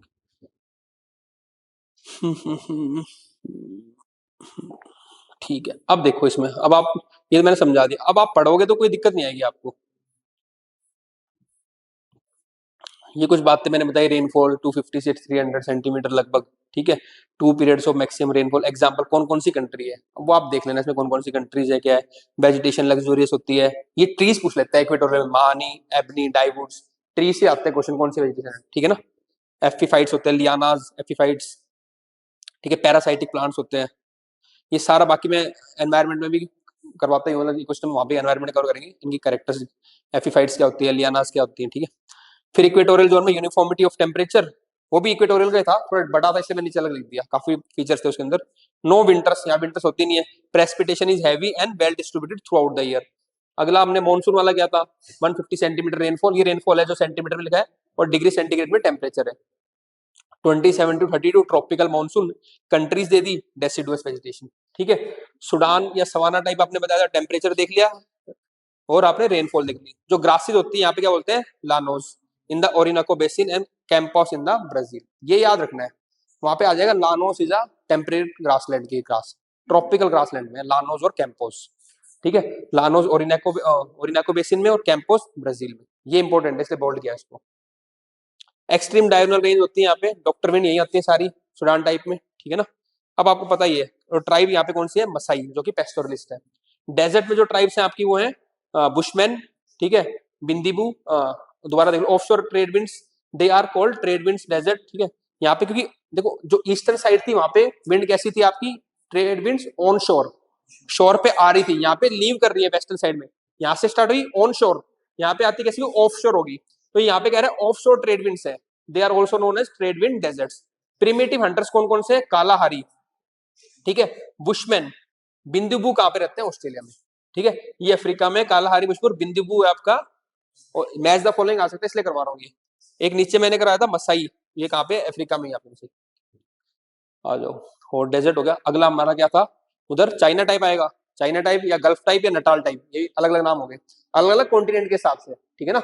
उधर आपका चाइना में चाइना बोलते हैं, ठीक है, टाइप, नटाल रीजन में नटाल बोलेंगे, और यहाँ पे गल्फ एरिया में गल्फ टाइप, अलग अलग कॉन्टिनेंट के अलग अलग नाम दे दिए, ठीक है। रेनफॉल हो गया बिकॉज ऑफ द, ये इंपॉर्टेंट देखो यहाँ पे रेनफॉल ज्यादा क्यों होती है, क्योंकि यहाँ पे वार्म करंट का इन्फ्लुएंस है, ठीक है। कौन सा करंट है, पैसिफिक ओशन में क्रूशियो है ना, तो वार्म करंट होते हैं यहाँ पे, तो क्या करते हैं, अगेन कन्वेक्शन होता है यहाँ पे, रेनफॉल काफी ज्यादा होती है चाइना टाइप में, इसलिए मोस्ट इंटेंसिवली होता है ये।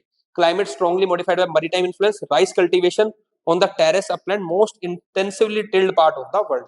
पॉपुलेशन ज्यादा है, ज्यादा चाहिए वहाँ पे, बारिश भी होती है, तो काफी इंटेंसिवली टिल्ड होती है एग्रीकल्चर, वहाँ पे काफी इंटेंसिव एग्रीकल्चर होती है। कौन सी क्रॉप है, राइस। तो कंसेप्ट समझ में आ रहा है आपको, बारिश हो रही क्यों, वार्मिंग फैक्टर ओशन करंट्स का। कौन सा टेम्परेचर होगा, चाइना टाइप, नटाल टाइप, और आपका गल्फ टाइप। स्टेपीन में कर लिया था। अब आप रिलेट कर लो, स्टेपी कहाँ पे है, साइबेरिया के रीजन में आगे बीच में ग्रासलैंड होंगे, और वही रीजन अगर अफ्रीका में जाओगे तो, नॉर्थ अमेरिका में जाओगे तो प्रेरी कहलाएगा, क्योंकि कॉन्टिनेंट का बीच का एरिया है। गौरव समझ में नहीं आ रहा था तेरे को, मैं ऐसे समझाना चाह रहा हूँ, मैं अब दिखाना पड़ेगा गौरव को। अगर आप यहाँ पे हो तो यहाँ पे चाइना टाइप था, यहाँ पे आ गया तो स्टेपी आ गया। अब इस कॉन्टिनेंट में आ जाओ, ठीक है, यहाँ पे आपका गल्फ टाइप आएगा पहले, और बीच में आओगे तो स्टेपी, और यहाँ पे स्टेपी को क्या बोलते हैं, प्रेरी। तो ऐसे मूव कर रहे हैं हम कॉन्टिनेंट टू कॉन्टिनेंट, ठीक है ना। इधर अफ्रीका में कर लेगा तो इधर नटाल टाइप मान ऐसे एक, और बीच में आएगा तो यहाँ पे सुडान टाइप आता है, फिर हॉट डेजर्ट आता है। इंडिया में भी इधर मॉनसून टाइप आ रहा था, ठीक है, उधर जा रहे थे तो बीच में ट्रॉपिकल ग्रासलैंड टाइप, और लास्ट में आते थे डेजर्ट आ रहा है। तो कॉन्टिनेंट में ऐसे इमेजिन करो, ईस्ट से वेस्ट मूव करो, कैसे क्लाइमेट वेरी कर रहा है, ये समझाना चाह रहा हूँ। अब थोड़ा क्लियर हुई पिक्चर। ये same with the southern hemisphere, क्योंकि ये देखो मल्टीरेन दिखा रहा था, मल्टीरेन क्लाइमेट यहाँ पे मल्टीरेन रीजन में भी होगा, यहाँ पे कैलिफोर्निया में उस पूरी पट्टी में होगा आपके, जो 30 से 45 डिग्री होती है नॉर्दर्न हेमिस्फीयर, 30 to 45 डिग्री आपके सदर्न हेमिस्फीयर में। तो यहाँ पे भी आपका मल्टीरेन रीजन, मल्टीरेन सी के अराउंड, कैलिफोर्निया में भी है यूएसए के अंदर, और सदर्न हेमिस्फीयर में सेंट्रल चिले, यहाँ पे आपका जो आपका वेस्टर्न केप है, यानी कि south west of south Africa हो गया, ठीक है, और यहाँ पे साउथ वेस्ट ऑफ आपका ऑस्ट्रेलिया हो गया। तो ये नॉर्थ और साउथ दोनों रीजन में होती है आपकी मेडिटेरियन क्लाइमेट और मेडिटेरियन वेजिटेशन। केवल यहाँ पे मत करके आना, इसलिए दिखाया बस, अलग से मैप बनाया।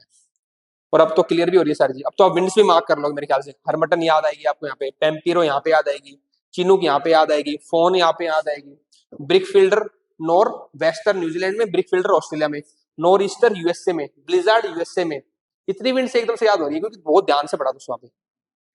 मिस्ट्राल यहाँ पे मिस्ट, ठीक है, बोरा यहाँ पे पर कौन कौन सी बड़ी थी, गिबली लिबिया के अंदर, खामसिन इजिप्ट के अंदर, ठीक है ना, और सिरोक्को, ये सब ठीक है ना।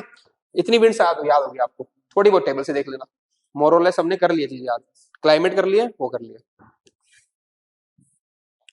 होता क्या, पढ़ते हम भी हैं, लेकिन क्लास में ऐसे इंटरेक्शन जाता है, तुम्हें चीज याद हो जाती है, फिर दोबारा दिक्कत नहीं आएगी। मैं इसलिए जाता हूँ क्लास मैक्सिमम तरीके से करें, पढ़ पढ़ा तो होगा, सबने पढ़ा होगा, ऐसी बात नहीं है, लेकिन याद करने वाला खेल है सारा। ये हो गया मेडिटेरेनियन। स्टेप्पी हो गया था, हाँ sorry, they are so remote, ये समझा रहा था स्टेप्पी में कि यहाँ से विंड आ रही है ऑन शोर, ड्राई थोड़ी हुई तो यहाँ पे ग्रासलैंड बनेगा, उस तरफ फर्दर जाएंगे तो डेजर्ट होगा। अब ये डेजर्ट क्यों नहीं है, क्योंकि यहाँ पे विंटर में रेनफॉल हो जाती है। मेडिटेरियन क्लाइमेट बताया ना कल, कल मिस कर दिया शायद ना, क्या था विंटर रेनफॉल वाला, क्योंकि मेडिटेरियन क्लाइमेट में क्या होता है, विंटर में रेनफॉल हो जाती है, प्रेशर बेल्ट शिफ्ट करती है, एक बार देख लेना वीडियो, तो इसलिए डेजर्ट नहीं है, यहाँ पे विंटर रेनफॉल है। यहाँ पे कीवर्ड क्या है, शिफ्टिंग ऑफ प्रेशर बेल्ट के कारण क्या है, winter rainfall, dry summers and wet cold winters, winter तो विंटर में रेनफॉल हो जाती है। मेडिटेरियन क्लाइमेट खासियत क्या है, विंटर रेनफॉल। जगह मैंने दिखा दी आपको, मेडिटेरियन सी के अराउंड, यूएसए में कैलिफोर्निया, फिर नीचे चिले आ गया, ठीक है ना, और इस साइड भी कहाँ पे आपका साउथ वेस्ट, साउथ अफ्रीका आ गया था नीचे, तो साउथ वेस्ट ऑस्ट्रेलिया आ गया था। स्टेप पी की अगर बात करें कि वो कह रहे हैं कि they are so remote from the maritime influence that grassland are practically treeless, तो यहाँ पे ट्री होते हैं, यहाँ पे ट्री नहीं होते क्योंकि इतना मॉइस्चर नहीं होता, ठीक है, बट पोलवर्ड सम कोनिफरस, लेकिन ऊपर जाएंगे तो कोनिफरस ट्री हमने देखा था ऊपर मिल जाते हैं। एक्सटेंसिव वीट कल्टीवेशन रशिया के अंदर, और यहाँ पे क्या होती है, पेस्टोरल फार्मिंग। तो ग्रासलैंड में क्या होती है, वीट फार्मिंग होती है, और दूसरी क्या होती है, पेस्टोरल, जो ठीक है आपके लाइफ स्टॉक रीजन।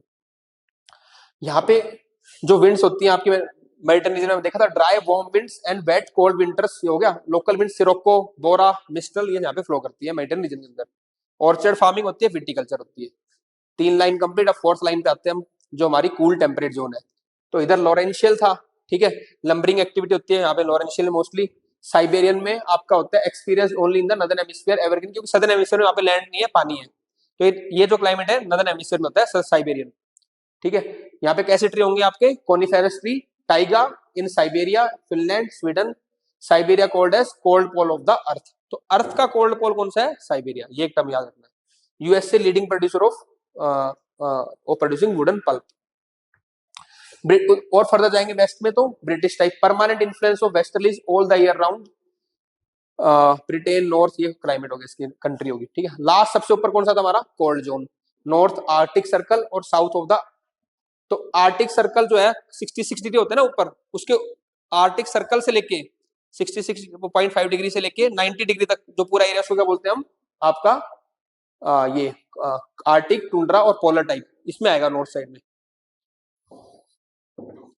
ये देखो मैंने बनाया था, आपको याद नहीं है, मैंने जो डायग्राम बनाया था लास्ट में, ये तो किया था उसमें, मैंने एग्जैक्ट नहीं बनाया 66.5, ये देखो यहाँ पे है ना 65 से ऊपर वाला, तो यहाँ पे बोला आर्कटिक सर्कल से नॉर्थ की तरफ, और सदर्न हेमिस्फीयर में कह रहे हैं जो अंटार्कटिक सर्कल है उससे साउथ की तरफ, जो भी क्लाइमेट आएगा उसको हम क्या बोलेंगे, आपका आर्कटिक, टुंड्रा या फिर पोलर टाइप ऑफ क्लाइमेट, ये कहना चाह रहे हैं, ठीक है।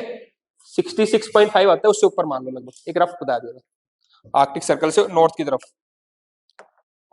चलो अंटा, these are there are no trees in the tundra, मैंने बताया था टुंड्रा ट्रीलेस होता है, टाइगा में मिल जाता है, तो नीचे से पहले टाइगा आएगा, थोड़े बहुत ट्री होंगे, टुंड्रा में कोई ट्री नहीं होगा। लोवेस्ट फॉर्म्स ऑफ वेजिटेशन वहां पे क्या मिलती है, mosses, lichens are found in the patches, mammals मिलते हैं, walrus, fox, musk, arctic hare and lemmings, और एंटार्क्टिका में मिलती है पेंगुइन्स, इसीलिए पोलर बियर कभी पेंगुइन से मिल नहीं पाता, ठीक है ना। पोलर बियर कहाँ रहते हैं, नॉर्थ पोल पे, पेंगुइन रहती है साउथ पोल पे, कभी नहीं मिलेंगे, जुदाई है मतलब इनकी, ठीक है। चलो अब ये देखो मैंने क्या कहा था आपको, टेम्परेट कुछ ग्रासलैंड्स हैं, स्टेपीज, प्रेरीज, पुस्ताज, उनके नाम याद कर लेते हैं। तो जो डिफरेंट टेम्परेट ग्रासलैंड है ना, वो हम देखेंगे, अलग अलग टेम्परेट ग्रासलैंड को अलग अलग कॉन्टिनेंट्स या कंट्रीज में क्या कहते हैं, तो ये name of the temperate grasslands है, और किस रीजन में इनको क्या कहते हैं। तो पहला है पुस्ताज, हंगरी एंड सराउंडिंग रीजन में इसको क्या बोलते हैं, पुस्ताज। प्रेरीज कहाँ बोलते हैं, नॉर्थ अमेरिका में, ठीक है। पेम्पास बोलते हैं अर्जेंटीना, उरुग्वे में। बुश वेल्ट बोलते हैं नॉर्थ साउथ अफ्रीका में। हाई वेल्ट बोलते हैं साउदर्न साउथ अफ्रीका, बस वेल्ट के नाम से भी याद कर लोगे साउथ अफ्रीका तो भी काम चलेगा, हाई लो की कोई दिक्कत नहीं है बहुत, ठीक है। वेल्ट बोलते हैं साउथ अफ्रीका में, और आपका डाउन्स बोलते हैं ऑस्ट्रेलिया में, ठीक है। कैंटरबरी प्लेन्स में कैंटरबरी बोलते हैं न्यूजीलैंड में। Pusztas Hungary, prairie North America, steppes Siberia हो गया, डाउन्स ऑस्ट्रेलिया, कैंटरबरी न्यूजीलैंड, ठीक है। वेल्ड साउथ अफ्रीका, बस ये याद। कुछ एक आधा और है तो अपने नीचे नोट कर लेना कभी और, ठीक है, मैं ब्रॉड बता दिया। अब ये देखो जो जो श्रब्स है ना मेडिटेरियन की, उनको भी अलग अलग नाम दे रखे हैं अलग अलग कंट्री के अंदर। ये छोटी छोटी चीजें पूछता है, इसलिए मैंने छोटे छोटे पॉइंट बना दिए। The shrubs are differently named in the various parts of the Mediterranean biome on the basis of local names. तो जो मेडिटेरियन रीजन की जो श्रब्स हैं, छोटे छोटे ट्रीज हैं, उनको अलग अलग जगह पे अलग नाम से जानते हैं। तो यहाँ पे वहां पे ये भी आ जाएगा, chaparral water wall are which type of vegetation, तो आपको बता रहे हैं मेडिटेरियन टाइप ऑफ वेजिटेशन, अलग अलग रीजन में उनके अलग अलग लोकल नेम है। तो बात करें मैक्विस या गैरिस बोलते हैं सदर्न यूरोप के अंदर, तो मैक्विस बनेगा आपका सदर्न यूरोप में। छपराल बोलेंगे कैलिफोर्निया में, सी से छपराल, सी से कैलिफोर्निया। स्टेट पीसेस के लिए इंपॉर्टेंट है काफी, है ना। फेम्बोस बोलते हैं साउथ में अफ्रीका में, और मेटोरोल बोलते हैं चिले के अंदर, ठीक है। और मैली बोलते हैं ऑस्ट्रेलिया के अंदर। तो दो तीन तो याद रख लो, चपराल याद हो जाएगा कैलिफोर्निया में, ठीक है। एक मेट्रोल हो जाएगा चिले के अंदर, और माले हो जाएगा ऑस्ट्रेलिया के अंदर।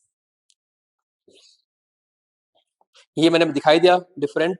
मेडिटेरियन जो आपकी वेजिटेशन या मेडिटेरियन क्लाइमेट है, वो केवल मेडिटेरियन सी के अराउंड एग्जिस्ट नहीं करता, बल्कि आपके कैलिफोर्निया में भी एग्जिस्ट करता है, सेंट्रल चिली में भी, साउथ अफ्रीका में भी, और साउथ वेस्ट ऑस्ट्रेलिया में। तो these are the Mediterranean climate across the world. Northern hemisphere में होता है, सदर्न हेमिस्फीयर में होता है। एक क्लाइमेट ऊपर था जो मैंने बताया साइबेरियन टाइप ऑफ क्लाइमेट, वो सदर्न हेमिस्फीयर में एग्जिस्ट नहीं करता, क्योंकि यहाँ पे सी आ गया।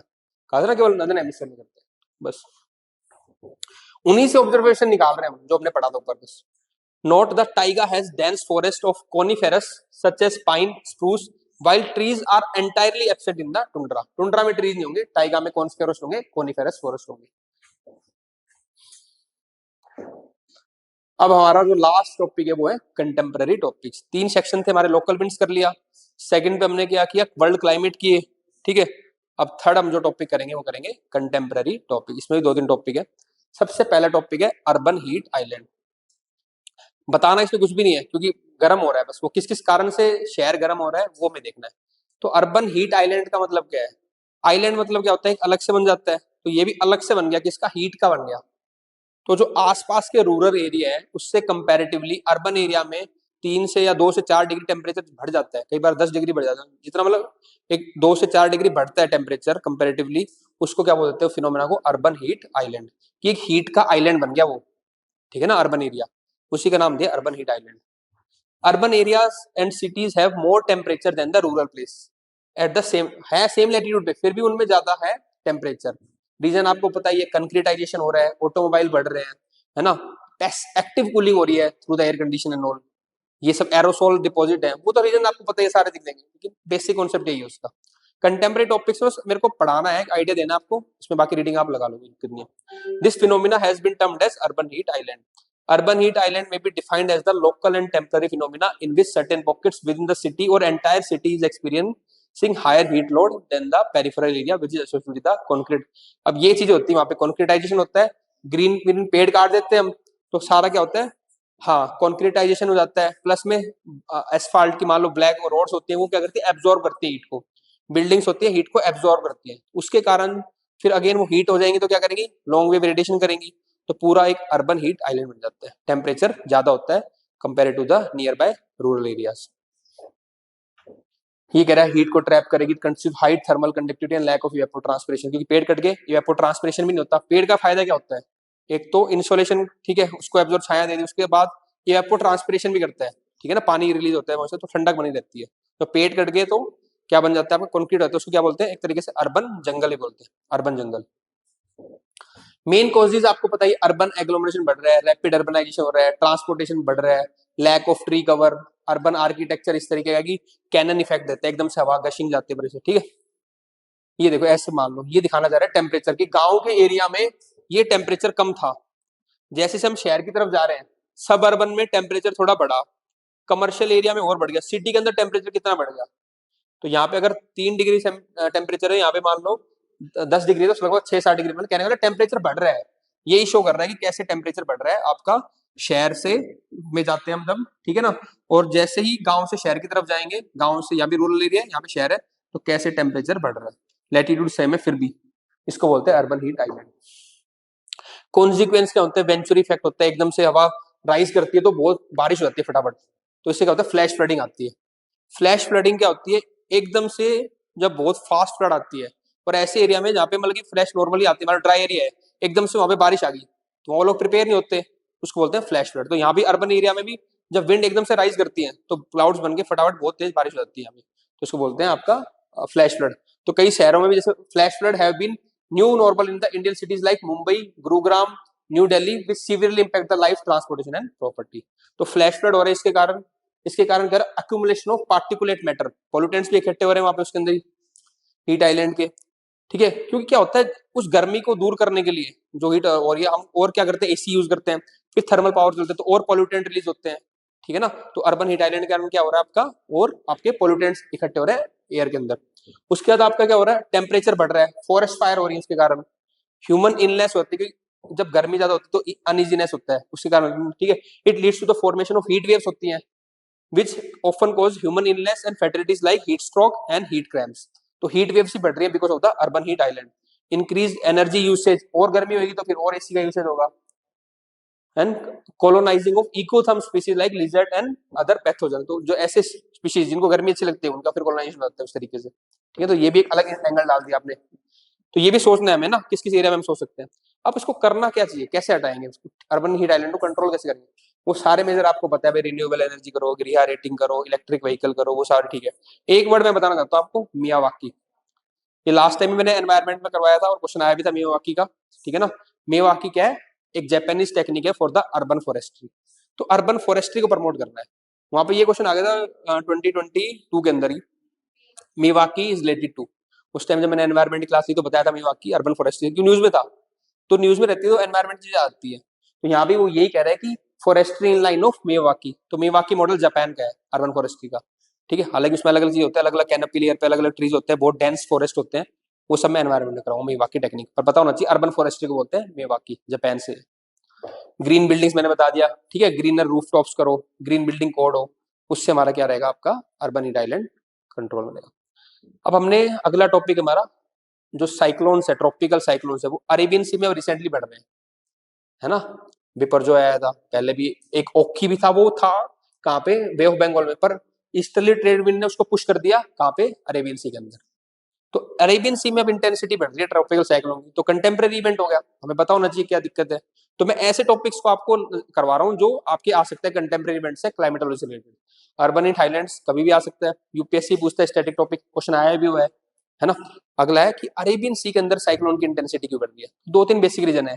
एक तो मैंने आपको बता ही दिया कि विंड पुश कर देती है ईस्टर्ली, बे ऑफ बंगाल से इधर। दूसरा मेन है ग्लोबल वार्मिंग बढ़ रही है, ठीक है, तो वहां भी और टेम्परेचर बढ़ने लग गया, तो वहां पे भी लेटेंट हीट बढ़ जाती है, साइक्लोन जनरेट हो रहे हैं वहां पे भी, ठीक है। ये एक डेटा दे दिया कि काफी इंटेंसिटी बढ़ रही है, around 52% increase was notice in the frequency of cyclone over the Arabian sea between 2001 to 2019। ये इसलिए दिया है, मेंस में आंसर ऐसे लिखना होता है। अगर कोई पूछ रहा है आपसे इंटेंसिटी बढ़ी है तो आप डेटा से बताओगे उसको, हाँ भाई बढ़ी है, एज पर आईएमडी इतनी इंटेंसिटी, ठीक है ना। आईएमडी कह रहे हैं, मैं नहीं कह रहा भाई, ये तो ठीक है ना।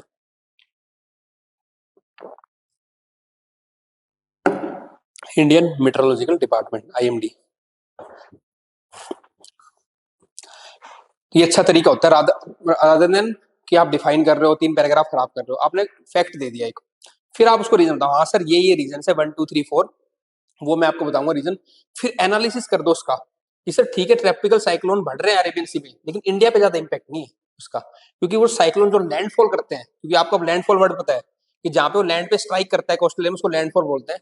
जो मोस्टली लैंडफॉल कर रहे हैं सर, वो वेस्ट एशिया की तरफ कर रहे हैं, यमन ओमान की तरफ। हमारी कोस्ट लगभग सेफ है, और हमारी जो गवर्नमेंट है वो बेटर प्रिपेयर्ड है उसको डील करने के लिए, इसलिए हमारे ऊपर इंपैक्ट नहीं पड़ रहा है। ऐसे आंसर लिख के आने, तब वो कहेगा यार लड़का तो पूरा हमारे साथ ही है, इसको लो अंदर, ठीक है।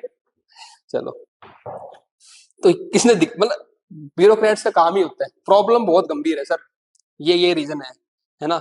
लेकिन हमारी गवर्नमेंट इसके लिए काम कर रही है, और हम भी इसके लिए काम करने को तैयार है। इंडिया को कुछ नहीं होने देंगे, बस खत्म। जयशंकर यही तो करता है, कुछ भी ना हो, लेकिन इंडिया हम ऊपर है सबसे, हम कुछ नहीं होने देंगे। ये होना ब्यूरोक्रेट को पॉजिटिव दिखाओगे ना, कोबरा है, ठीक है, चाहे कुछ ना हो, ठीक है ना। फन होना चाहिए तैयार हमेशा, ठीक है, खा जाएंगे बिल्कुल ये। चलो, तो यही कर रहे हैं हम भी यहाँ पे कि भाई बहुत दिक्कत है, लेकिन इंडिया को कुछ नहीं होएगा, ठीक है, कि हम तैयार है उसके लिए। राइजिंग सी सरफेस टेम्परेचर हो रहा है, उसके कारण अबंडेंट एनर्जी बढ़ रही है, साइक्लोन बढ़ रहे हैं, मर रहे हैं, ठीक है। रोल ऑफ विंड, ठीक है ना, फैक्टर देख लेना, मैंने बताया ना विंड ईस्टर्ली पुश कर रही है, बता दिया मैंने सर आपको, कहानी कहानी में वो लिखा हुआ है यहाँ पे। एरोसोल एमिशन हो रहे हैं, तो उसके कारण क्या हो रहा है, मैंने बताया ना हाइग्रोस्कोपिक न्यूक्लियाई की तरह एक्ट करता है, फिर वो मॉइस्चर इकट्ठा करेगा और बारिश वारिश कर देगा, ठीक है। इंडियन ओशन डाइपोल के कारण क्या हो रहा है, जब पॉजिटिव इंडियन डाइपोल होता है वहां पे तो अरेबियन सी और वार्म हो जाती है उस तरफ, ठीक है, और वार्म होगी तो और इंप्रूव करेगी। तो इंडियन ओशन डाइपोल का रोल बता दो। तो ये 5 फैक्टर हो गए। फिर आप बताओ सर, मैं ऐसे नहीं कह रहा, देखो साइक्लोन बिपरजॉय की स्टडी वो आया है वहां पे अरेबियन सी के अंदर, उसने इतना नुकसान कर दिया वहां पे जो भी हुआ, ठीक है ना। Cyclone Biparjoy developed over south east Arabian sea on the 6 year cyclone Bipar first cyclone in the Arabian sea underwent the rapid intensification escalating from the cyclonic circulation to very severe cyclone. देखो आईएमडी का आ गया, the IMD data shows that cyclone Biparjoy is on course to become the longest life span cyclone in the Arabian sea. हालांकि नुकसान नहीं है इतना। The cyclone has sustained its strength for a longer than normal duration which is attributed to unusually warming। ये main word है कि unusually warming हो रही है अरेबियन सी की, इसलिए ऐसे साइक्लोन जनरेट हो रहे हैं। तो पहले आपने क्या किया, डेटा दिया कि अराउंड 51% साइक्लोन बढ़ गया 2021 से 2019 में, आईएमडी कह रहा है, मैं नहीं कह रहा सिर्फ। दूसरा फिर आपने 5 रीजन दे दिए, 1 2 3 4 5, ये रीजन है वार्मिंग, विंड्स, है ना, इंडियन ओशन डाइपोल का फैक्टर बताया आपने, 5 रीजन वहां दे दिए। फिर आपने केस स्टडी डाल दी कि सर देखो यहाँ पे बढ़ा भी था और काफी लंबे टाइम तक चला था साइक्लोन। फिर आप मेरी वाली कहानी बताओगे बाद में कि भाई सर बहुत बढ़ रहा है, there is a increase in the frequency of cyclone over Arabian sea has not post a corresponding increase in the coastal vulnerability along the west coast. कि भले ही वो बढ़, क्योंकि वहां पे क्वेश्चन आएगा कि वनरेबिलिटी को एनालाइज करो, तो क्या हमारी कोस्ट इतनी वनरेबल नहीं है, because most of such cyclone forming the over the Arabian sea make a landfall over the coast of the Yemen और ओमान, हमारी तरफ नहीं आते, नहीं घूम के उधर चले जाते हैं। And due to the proactive role played by our government agencies to tackle the impacts of the climate change. तो हमारी गवर्नमेंट भी बहुत प्रोएक्टिव है उनको टैकल को करने के लिए। बस खत्म काम, ये हो गया आंसर। एक आंसर लिखने का तरीका समझाया मैंने आपको कैसे आपको लिखना है। एक जनरली लिख के आएगा, मैं कह रहा हूँ गारंटी बाहर लिखवाना, वो मेरे ख्याल से कोई बंदा लैंडफॉल वर्ड भी यूज नहीं करेगा। आपने लैंडफॉल वर्ड यूज किया ना, वो तो करेगा पास करेगा, पासवर्ड नहीं, पास तो कर ही रहे, सबको पता है पास करेगा। लैंडफॉल वर्ड यूज करना है क्योंकि वहां पे वो चेक करेगा वोकैबुलरी और अंडरलाइन कर देना लैंडफॉल को, आईएमडी लिख के आना उसको अंडरलाइन कर देना, तो तुम्हारे आंसर में 1 नंबर बढ़ जाएगा, 20 क्वेश्चन में 20 नंबर बढ़ जाएंगे, यही खेल जाओगे तुम बस। 80 और 100 का ही फर्क है बस टॉपर में और बाहर होने में लिस्ट में। और एक पेपर में 20, 4 पेपर में 80 और ऑप्शनल में 20-20 और मान लो, कितने हो गए 80 100 120 नंबर का फर्क। 120 में क्या कर जाओगे, आईएएस बन जाते प्रॉपर 120 में तो, और दूसरा बाहर हो जाता है इससे। इतना ही तो फर्क करना है मॉडिफाई पढ़ाई में अपना, सारा नहीं पढ़ना, स्ट्रक्चर समझा दिया और कीवर्ड समझा दिए, ठीक है। चलो, और अच्छा कोई गौरव जैसा स्मार्ट लड़का होगा वो क्या करेगा, एक मैप भी बना देगा इंडिया का और साइक्लोन दिखा देगा वहां पे, सर यहाँ बन रहे हैं देखो बना रहा हूँ, मैप भी बनाया मैंने, आधा नंबर और रहेगा। ये है तरीका नंबर, जब तुम लिखोगे आंसर राइटिंग करोगे समझाऊंगा सारी चीजें। अरे मजा आ रहा है नहीं आ रहा, सीख रहे हो ऐसे मजे ले रहे हो, सीख रहे हो, ठीक है। चलो लास्ट टॉपिक करा देता हूँ, नहीं 2 है, एक बॉम्ब साइक्लोन एक क्लाउड सिटी। क्या कह रहे हो, मैंने सुना नहीं सर, मैं थोड़ा सा क्या कह रहे हो, दोनों काम है ऐसे होने, लर्निंग विद फन, तो इससे अच्छा मुकाबला नहीं है अगर हो जाए तो। देखो फोटो देख के समझ जाओ बॉम्ब साइक्लोन क्या करेगा। ठंडी हवा जो आ रही ना पोलर वाली, वो नीचे ले आएगा नॉर्थ अमेरिका की तरफ, इतना कर रहा है बॉम्ब साइक्लोन। लो सेंटर है, प्रेशर जो सेंटर है वो लो है, 2 वर्ड याद रखना है। ये देखो जो ये पोलर वर्टेक्स था ना पहले स्टेबल था, आराम से ठंडी हवा यहाँ पे थी, गर्म हवा इस तरफ थी, यही तो होता है टेम्परेट साइक्लोन जब हम करते हैं वहां पे, ठंडी हवा रहती है यहाँ पे और गर्म हवा नीचे की तरफ रहती है।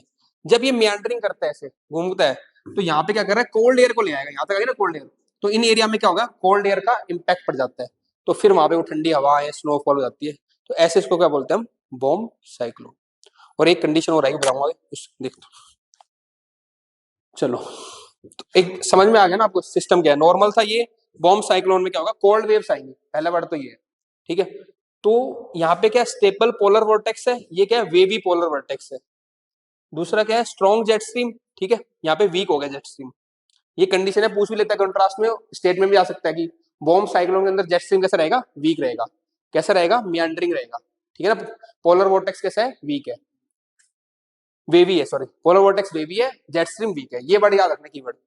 Wavy polar vortex sends Arctic air towards the USA triggering a powerful nor Easter. मैंने बताया नॉर ईस्टर क्या ऊपर से आ रही थी, कोल्ड विंड थी, ठीक है ना। नॉर वेस्टर हमने किया था न्यूजीलैंड में, नॉर ईस्टर यूएसए में। Triggering a powerful nor Easter bomb cyclone, nor Easter इसलिए लिखवा रहा हूँ, बॉम्ब साइक्लोन लिखोगे तो सब कहेंगे विंड्स, आप लिखोगे नॉर ईस्टर विंड्स, ये फर्क आएगा आपके आंसर में, ठीक है ना। एक कीवर्ड और आ गया nor Easter winds bomb cyclone के अंदर। दूसरा वर्ड आपके पास क्या है, wavy polar vertex, keyword mark करना है ज्योग्राफी के अंदर बस। और तीसरा कीवर्ड क्या है, वीक जेट स्ट्रीम, ये 3 कीवर्ड है। अगर एग्जामिनर को इंट्रोडक्शन में मिल जाएंगी तीनों, ओके करेगा, ये लड़के ने समझ ली बात। अब देख लो, a bomb cyclone is a large intense mid latitude storm that has a low pressure at its centre. Intense है, ठीक है ना, लार्ज है, मिड लैटिट्यूड में बनी रहा है, ऊपर से हमने बात ही की थी ट्रॉपिकल में थोड़ी बन रहा है, मिड लैटिट्यूड बन रहा है, जहाँ पे वार्म और कोल्ड दोनों मिलते हैं। मिड लैटिट्यूड क्या है, weather fronts and associated weather, ठीक है, from blizzards to severe thunderstorms to heavy precipitation and heavy rains. तो यहाँ पे ब्लिजर्ड आएगा, बहुत हैवी रेन आएगी, थंडरस्टॉर्म आएंगे, सारे ये वेदर हो गया इसके रिलेटेड, क्योंकि फ्रंट्स बनते हैं, वार्म और कोल्ड दोनों मिल रहे हैं। 3 कंडीशन याद करा दी, ठीक है, wavy polar vortex, weak jet stream, ठीक है, और एक क्या थी, नॉर ईस्टर विंड्स आएंगी यूएसए के अंदर। रीजन क्या होता है इसका, storms form when the mass of low air pressure warm air meets the high pressure air pressure, यानी कि जब कोल्ड एयर वार्म एयर से मिलती है, तो ये रीजन हो गया। Then the air flows from high pressure to the low pressure creating winds. It occurs in the mid latitude cyclone rapidly intense, देखो dropping at least 24 milli bars over the 20। ये main बात है, मैं आपको कहना, एक कंडीशन और याद रखनी है भाई, टेम्परेट साइक्लोन तो बन ही रहा था वैसे भी, तो बॉम्ब साइक्लोन में क्या डिफरेंस आ गया, यहाँ पे जो लो टेम्परेचर होता है बहुत जल्दी रहता है वो, तो इंटेंसिटी बहुत जल्दी आती है, तो ये वर्ड याद रखना है, ये कंडीशन डिफरेंशिएट करेगी आपको कि इट अकर्स कब अकर होगा bomb cyclone, when in the mid latitude cyclones rapidly intensify, कितना dropping at least 24 milli bars in 24 hours, तो 24 मिली बार टेम्परेचर गिर जाएगा 24 घंटे के अंदर ही, तो इंटेंसिफिकेशन बहुत फास्ट होता है इसके अंदर, उसको बोलते हैं बॉम्ब, इसलिए बॉम्ब है, बॉम्ब साइक्लोन, बस ये याद रखनी है, कीवर्ड ऊपर है, लाइन ये इंपॉर्टेंट है बस बाकी बारिश ब्लिजर्ड वो सब आप करा दोगे। This quickly increase the pressure gradient between the two air masses, therefore making the wind stronger. एक जगह बहुत जल्दी प्रेशर गिर गया, दूसरी जगह प्रेशर, तो विंड्स बहुत तेज आती है, तो इसलिए इसको बॉम्ब साइक्लोन नाम दिया। The formation of this rapidly strengthening weather system is a process known as bombogenesis, क्योंकि फ्रंटोजेनेसिस, जेनेसिस वाला वही होगा, फ्रंटोलाइसिस डिके वाला, बॉम्ब साइक्लोन का बनने को बॉम्बोजेनेसिस। बॉम्बोजेनेसिस भी आ गया तो सारे वर्ड लिख दोगे ना आप तो ऊपर से, wavy polar vortex, weak jet stream, nor'easter air आ रही है, लो हो जाता है, प्रेशर 24 घंटे के अंदर 24 मिली मार गिर जाएगा, मिली मार गिर जाएगा, इसलिए बहुत फास्ट विंड आएंगी, जिससे ब्लिजर्ड स्टॉर्म्स थंडरस्टॉर्म, दो तीन बातें लिखकर रेनफॉल होगी, इंटेंस रेनफॉल होगी, ये होगा बॉम्बोजेनेसिस। इम्पैक्ट क्या होगा, heavy accumulating snow, heavy precipitation, storm surges, coastal का पानी भी आ जाएगा, स्टॉर्म सर्जेस बताया ना कल, साइक्लोन क्या करता है, स्टॉर्म सर्जेस कोस्टल का पानी लेके क्या करता है, लैंड पे डाल देगा, तो कोस्टल फ्लडिंग हो जाएगी, ठीक है, विंड डैमेज, बीच इरोजन, थंडर स्टॉर्म। मैं सच कह रहा हूँ, किसी को कोई फर्क नहीं पड़ता वहां पे कि आपने कितनी मेहनत की है, उनको फर्क पड़ता है आपने कितना लिखा है, और लिखेगा वही जिसको याद होगा, इसलिए याद करो बस, ये मत सोचो कि बस 5 बातें याद करो उसको लिखे आना। अब आपने ये कर दिया, ऐसे डायग्राम बना दिया, ये सब लिख दिए, तो 5 बातें कीवर्ड तो ऊपर लिख दिए, फिर इम्पैक्ट में डाल दिए, नहीं तो जनरल लिख के आओगे, दिक्कत हो जाएगी उसमें। How does a bomb cyclone differ from the hurricane. Hurricane कैसा था आपका, ट्रॉपिकल साइक्लोन। अब ट्रॉपिकल साइक्लोन से कैसे है, तो भाई ये टेम्परेट साइक्लोन है, ट्रॉपिकल साइक्लोन, तो अपने वो डिफरेंस पता चल जाएंगे अपने को, ठीक है ना। आप देखो, hurricane tends to form in the tropical areas and are powered by the warm seas. ये कैसे बनते हैं, फ्रंट से, ठीक है ना।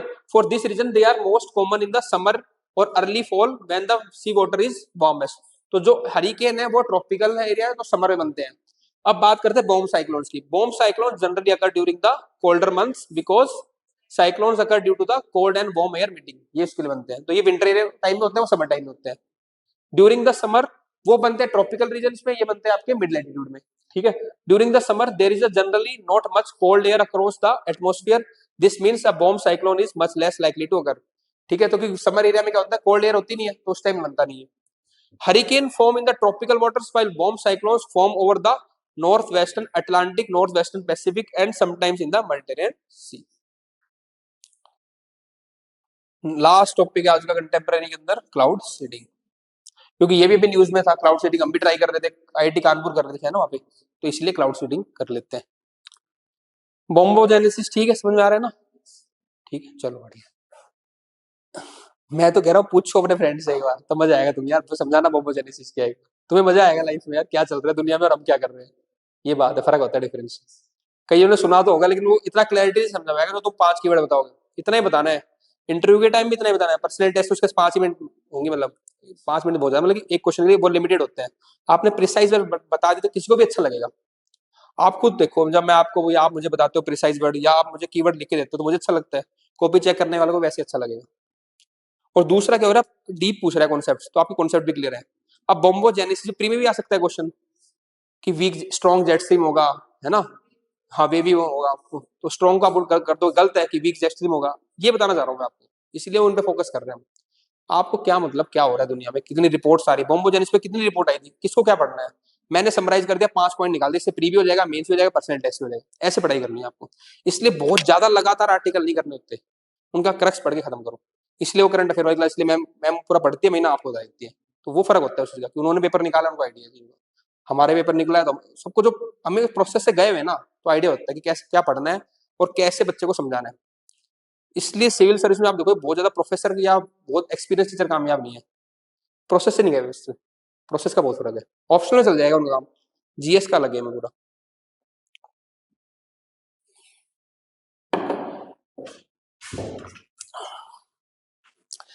क्लाउड सीडिंग, ठीक है, क्लाउड सीडिंग अगेन देसी भाषा में समझ लो पहले तो क्या है क्लाउड सीडिंग भाई। Very good. हाँ हाँ, शाबाश, अब देखो मेरी लैंग्वेज रहा सिंपल, ठीक है। चलो ठीक है, अच्छा होता है, वेल ट्राई। क्लाउड सीडिंग में मैं क्या समझता हूँ कि भाई एरोसोल्स होते हैं, जैसे मान लो ना हाइग्रोस्कोपिक न्यूक्लाई होते हैं, वो तो नेचुरल होते हैं, उसके अराउंड क्लाउड बन रहे हैं, वाटर ड्रॉप्स बन रहे हैं। जो हिना ने कहा कि आर्टिफिशियल रेन, अगर हमने उसको आर्टिफिशियल तरीके से कर दिया, एक सीडलिंग डाल दी, सीडी तो डाल रहे हैं, उसके अराउंड वाटर ड्रॉपलेट्स इकट्ठे हो जाएंगे, इसलिए नाम दे दिया इसको क्लाउड सीडिंग। ठीक है, तो हम ऐसे केमिकल्स डालते हैं जिसके अराउंड वाटर ड्रॉपलेट्स इकट्ठी हो जाती है, जब वो हैवी हो जाती है तो नीचे गिर जाती है। अगर आपने इधर डाल दी तो सारे वो अट्रैक्ट करेंगे वाटर ड्रॉपलेट्स को और इधर बारिश हो जाएगी, इधर डाल दिए तो इधर हो जाएगी। तो हम जहां चाहे वहां बारिश करा सकते हैं थ्रू द क्लाउड सीडिंग। दूसरा तरीका ये भी, हम यहाँ पे बारिश, आज मेरी शादी है, ऐसा है नहीं बता रहा हूँ, तो मैं चाहूंगा कि यहाँ पे बारिश ना हो, तो मैं वहां पे करवा दूंगा बारिश, तो यहाँ से मैं बच जाएंगे। तो ये भी लोग करते हैं। चाइना में हुआ था उस टाइम जब 2008 ओलंपिक्स में ना, तो उन्होंने क्या किया, हमने वहां पे करवा दिया क्लाउड सीडिंग दूसरी साइड, तो वहां पे ओलंपिक्स बच गए। तो ये कई जगह अच्छा भी है, कई जगह दूसरा भी है। शादी बैठ का हो गया हंस रहा है, ठीक है, चला जा। Cloud seeding is a kind of weather modification technology to create artificial rain. समझ में तो आ गया क्लाउड सीडिंग, बस बारिश करवानी है इधर उधर, अपने को नहीं मतलब कहाँ पे हुए, ठीक है ना, किसके थ्रू, थ्रू डिफरेंट केमिकल्स, उन केमिकल का नाम याद कर लेंगे। प्रोसेस आपको पता ही है, नेचुरली हाइग्रोस्कोपिक न्यूक्लियर के रंग इकट्ठा होता है, यहाँ पे हम कोई अपने केमिकल डालेंगे, उसकी तरफ क्या होगा, वाटर ड्रॉपलेट अट्रैक्ट होंगी, एक हैवी हो जाएंगे और बारिश कर देंगे। Rain happens when moisture in the air reaches at a level when it cannot no longer held. Cloud seeding aims to facilitate that. वही होता है, जब वाटर ड्रॉपलेट बहुत हैवी हो जाता है तो वो गिर जाता है बारिश की फॉर्म में। क्लाउड सीडिंग क्या करती है, उसको थोड़ा फास्ट कर देती है, प्रोसेस को बहुत जल्दी अट्रैक्ट कर लेगी, क्योंकि वो केमिकल ऐसे होते हैं जो वाटर ड्रॉपलेट को अट्रैक्ट करते हैं अपनी तरफ, तो जल्दी जल्दी अट्रैक्ट करके हैवी कर देंगे उसको। नॉर्मल टाइम में वो बारिश होनी थी, बट कुछ टाइम के बाद होनी थी, हम उसको थोड़ा जल्दी कर देते हैं, एक्सेलरेट कर देते हैं। तो उसके अपने नुकसान भी है, कहीं और से पानी आएगा, वहां का ड्रॉट आ जाएगा, यहाँ पे हो गया तो फिर एक हाइड्रोलॉजिकल साइकिल है वो डिस्टर्ब हो जाती है। फिर जो पोल्यूटेंट्स हैं वो पानी में जाएंगे, बायो एक्यूमुलेशन, बायो मैग्निफिकेशन होता है, ठीक है ना, एक जगह पे एक्यूमुलेट हो रहा है पोल्यूशन, बायो एक्यूमुलेशन, एक फूड चेन से दूसरी फूड अगले ट्रॉपिकल लेवल पे जा रहा है तो बायो मैग्निफिकेशन भी हो रहा है। ये सारे पड़े होंगे एनवायरमेंट में, तो ये सारे नुकसान है उस चीज के। Accelerate the process of making available chemical nuclei around which the condensation take. तो इसमें हम क्या करते हैं, केमिकल न्यूक्लियाई डालेंगे एयर में और उसके अराउंड क्या होगा, आपके वाटर ड्रॉपलेट इकट्ठे होंगे, जब हैवी हो जाएंगे तो बारिश हो जाएगी। और ये हम दो तरीके से कर सकते हैं, या तो एरोप्लेन से कर दो क्लाउड से वो सीडिंग, ठीक है, केमिकल से स्प्रे कर दो, या फिर कैनन से कर दो, टॉप से कर दो, ठीक है ना, using arrow, using large cannons that shoot up the particles, यहाँ से मारो नीचे से ऊपर कैनन के थ्रू, टॉप से, टॉप के गोले चल रहे ऊपर, ठीक है, किसके, क्लाउड सीडिंग के लिए, और या फिर एरोप्लेन से ऊपर छोड़ दो, यूजिंग एरोप्लेन, ठीक है, ये आ गया। Benefits, an aircraft injects silver iodide और other substance into the atmosphere, ये सिल्वर आयोडाइड है, ठीक है, the chemicals mimic the particles that serve as the surface for condensation that creates water droplets.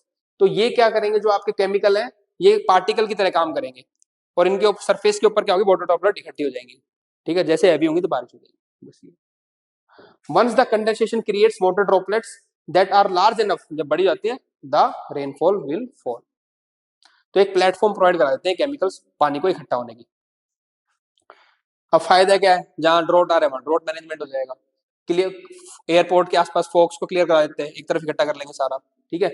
Forest fire में जहाँ fire chances है या हो रही है तो वहां बारिश करा दो, तो फॉरेस्ट फायर फाइट करने में हेल्प करेगा आपको। डाइवर्ट रेनफॉल एक जगह से दूसरी जगह, देखो है ना, clouds can be diverted to other region based on the requirement such as during 2008 Olympics opening ceremony use it to make ceremony precipitation free. China में हुई थी मेरे ख्याल से ना। इंप्रूव वाटर अवेलेबिलिटी, कहीं पे वाटर अवेलेबिलिटी इंप्रूव करने के लिए। पर इश्यूज क्या है, मैंने बताया था बायो एक्यूमुलेशन, जो केमिकल यूज हुआ है वो नीचे तो आएगा, आ जाएगा, तो वो एक्यूमुलेट होता है, bio accumulation. Increasing carbon footprint, chemical use कर रहे हैं, एरोप्लेन जा रहा है ऊपर, वो भी केमिकल, तो कार्बन फुटप्रिंट यूज है, carbon dioxide. Cloud seeding through dry ice is use is a source of green house gas. तो क्लाउड सीडिंग जो हम कई बार ड्राई आइस से भी करते हैं, ठीक है ना, तो किसका सोर्स है आपका, ग्रीन हाउस गैस का, and affect the climate change. Uncertainty on the effectiveness, WMO कह रहा है, मैं नहीं कह रहा कि भाई कोई इफेक्टिवनेस का गारंटी नहीं है, ठीक है ना। Adopted WMO adopted guidelines in 2017 advising members not to perform. तो आप यही बता सकते हो भाई डब्ल्यूएमओ ही मना कर रहे हैं यार, अभी मत करो इस चीज को, World Meteorological Organization, not to perform weather modification activities without considering high levels of uncertainty in the effectiveness and the potential harm involve. Same with the BT technology हो रहा है आगे, अभी हमें उसके अगर इम्पैक्ट नहीं पता है तो उसको एक पायलट लेवल पे करना चाहिए, तो इसके क्या पता आगे क्लाइमेट के ऊपर क्या इम्पैक्ट पड़े, इसलिए डब्ल्यूएमओ भी इसको कह रहा है do not use the cloud seeding. Not all types of cloud are suitable, हर एक में नहीं होती क्लाउड सीडिंग, वो भी पर्टिकुलर क्लाउड्स में होती है। तो प्री में क्या आ सकता है कि all clouds are suitable for cloud seeding, तो आप गलत कर देना उस चीज को। तो आप देख रहे हो अगर हम ढंग से पढ़ते हैं प्री और मेंस दोनों का असला या मसाला एक ही टॉपिक से निकल जाता है, ढंग से पढ़ लो उसको, बस कहीं जाना ये नहीं प्री का अलग पढ़ना है मेंस का अलग पढ़ना है, उसी के टॉपिक को ढंग से पढ़ लो, बार बार पढ़ लो, काम हो जाएगा। मैं ये इंश्योर करूंगा आपके लिए कि बेस्ट मटेरियल आए, क्योंकि ये ऐसे नहीं बना, कम से कम मैंने 10-15 बार इसको रिवाइज किया, चीजें ऐड किया, सब्ट्रैक्ट किया, तब ये कुछ काम की चीजें लाए। क्यों हम रुक नहीं पा रहे, फ्लो ही तो आ रहा है, कोई भी सारे पॉइंट इंपोर्टेंट ही आ रहे हैं, क्योंकि कचरा मैं निकाल चुका हूँ ऑलरेडी मेहनत करके। तो तुम्हें तो बस पढ़ना है इस चीज को, जो ऐड करनी थी वो ऐड कर दी, जो सब्ट्रैक्ट करनी सब्ट्रैक्ट कर दी, और आज तो पीडीएफ भी दे दी, मिल गई है ना, कमिटमेंट पूरा कर दिया लास्ट दिन 4 दिन के बाद ठीक है ठीक है चलो। Cloud seeding technology hold significant promise for addressing water scarcity and mitigating drought condition. हम कहेंगे भाई ठीक है, अच्छी टेक्नोलॉजी का कंक्लूजन मिल रहा है आपको, कोई कंक्लूजन लिखना हो टेक्नोलॉजी का कि भाई ठीक है कोई टेक्नोलॉजी अच्छा है, फायदा करेगी, प्रॉमिस फायदा ये वो, हाउएवर करके लिख दो, इसको पहले पायलट करो, इसको पहले जो लिमिटेशन है उसको दूर करो, कोई कमेटी बिठाओ, करो फिर करना इम्प्लीमेंट। तो ये कहना चाहेगा ये, however to fully unlock its potential further improvements are needed such as incorporation of nano based titanium dioxide, कोई अच्छी बात पता है तो वो लिख दो, coating on the salt particles can enhance the effectiveness of the cloud seeding operation. तो मे बी कम चीज केमिकल चाहिए होगा इसके थ्रू, नैनो पार्टिकल है ना, कम है होगा, तो बायो एक्यूमुलेशन कम हो जाएगा। तो एक टेक्नोलॉजी को बिल्कुल रिफ्यूट मत करना कभी अपने आंसर में, उसका एक बेटर सोल्यूशन दे देना, या उस पर कोई रेगुलेशन करा देना कि फ्री एंड मत दो, एक रेगुलेटेड जहां जरूरत है वहां कर दो, या उसका इफेक्टिवनेस बढ़ा दो ताकि पॉल्यूशन कम हो जाए। एनवायरमेंट और इकोनॉमिक्स को बैलेंस करना है आंसर के अंदर, निग्लेक्ट नहीं करना, टेक्नोलॉजी को भी निग्लेक्ट नहीं करना, एनवायरमेंट को बैलेंस लेके आना है। तो ऐसा केमिकल यूज कर लो जो इफेक्टिव हो, जो बायो एक्यूमुलेशन कम करे, क्लाइमेट चेंज पे इम्पैक्ट कम डाले, काम भी बन जाएगा फिर। Nevertheless, it is imperative to conduct extensive research, मैंने भी रिसर्च करो उन पे, to fully comprehend the long term implication and potential risk associated with the cloud slide। चलो तो धन धन सतगुरु कर दिया मैंने, खत्म सब ठीक है अब तुम्हें मजा आ जाएगा, क्वेश्चन सारे समझ में आएंगे सीधे सीधे, ठीक है। Discuss the development of local winds, आज ही की है सर हमने तो, ठीक है ना, development of local winds and their influence on the local weather, ये मैं करवा रहा था कहाँ का इन्फ्लुएंस डॉक्टर विंड्स का और सबका। Giving 3 examples of the well known local winds, आप तो 15 दे दोगे 15 मार्क्स के अंदर, इतनी सारी याद होगी आपको, पर 3 तो आप दे ही दोगे। फोन चिनूक हो गया, ठीक है ना, आपने वहां पे किया था ब्लड रेन वाला किया था, हरमटन किया था, तो हो जाएगा मैनेज, कोई दिक्कत नहीं, ठीक है। अगला देखो, discuss the origin movement and characteristics of air mass, origin बताया था होमोजीनियस सब है, वो सारे बातें मारोगे, ये मेरे क्वेश्चन नहीं है, यूपीएससी में आए हुए हैं, कहीं लगे मैं बनाया, ठीक है ना, तो उन्होंने स्टैंडर्ड क्वेश्चन, मूवमेंट आप बताओगे, ठीक है ना, कैरेक्टरिस्टिक्स आपको पता है, and explain their role in the world. अब आपके दिमाग में कितनी क्लैरिटी है सोचो, आप बताओगे यूएसए के 2 एग्जांपल, दोनों एयर मास, गल्फ के वहां पे, एक पैसिफिक के वहां पे, इतना स्पेसिफिक बताओगे आप लोग, एक यूरोप के 2 बताओगे, ठीक है ना, एक एक इंडिया का बताओगे, 5 एग्जांपल हो गए हमारे 15 नंबर, ठीक है। Compare the origin and weather condition associated with the tropical and temperate cyclone. मैंने आपको कल ये बार बार रिपीट कर रहा था कि भाई वो साइक्लोन का तो तुम कंडीशन तो कर ही लोगे, मैंने वेदर कंडीशन डिफरेंशिएट करा दी आपको कि वहां पे कैसा वेदर है, यहाँ पे कैसा वेदर है, तो वो भी आप कर लोगे। Contemporary global climate change is anthropogenic phenomena discuss, ये आप कर लोगे कि कैसे ये बेसिक जनरल करंट अफेयर चलता है कि कैसे जो क्लाइमेट चेंज है, हालांकि नेचुरल फैक्टर्स भी है लेकिन उसमें लार्जली कैसे एंथ्रोपोजेनिक फैक्टर है वो डिस्कस करना है आपको। फिर उसके लास्ट में मिटिगेशन मेजर बता देना कैसे हम उसको कम कर सकते हैं। Explain the nature of urban climates and their impact on the global environment change, urban climate भी आपने कर लिया। ये explain the characteristic features of frontogenesis and frontolysis, frontogenesis और फ्रंटोलाइसिस क्या है, डायग्राम बनाओगे, मैंने कैरेक्टरिस्टिक्स भी लिख दिया आपकी, क्योंकि मैं डाइवर्जेंस कन्वर्जेंस की बात कल समझा रहा था आपको। डाइवर्जेंस किसमें होगा अभिषेक, फ्रंटोजेनेसिस में या लाइसिस में? डाइवर्जेंस लाइसिस में, देख लो सही है, चलो ठीक है, याद है इसको, पढ़ा है मैंने। तो ऐसे है, फॉर्मेशन ऑफ फ्रंट्स हो गया, कन्वर्जेंस हो गया, ग्रेडियंट, मतलब ये कैरेक्टरिस्टिक फीचर हमें लिख के आना है। कल मैंने आज चलो आदर्श ने पूछा नहीं तेरे से शायद, ठीक है मैंने पूछ लिया, ठीक है। ये हो गया। इंक्रीज वर्टिकल मोशन साइक्लो, फ्रंटोलाइसिस की फ्रंट डिके, डाइवर्जेंस आ गया, तो ये कीवर्ड आने चाहिए आपके, मैं चाह रहा था आपके, तो कल आपको याद था डाइवर्जेंस लाइसिस में होगा, कन्वर्जेंस वहां पे होगा।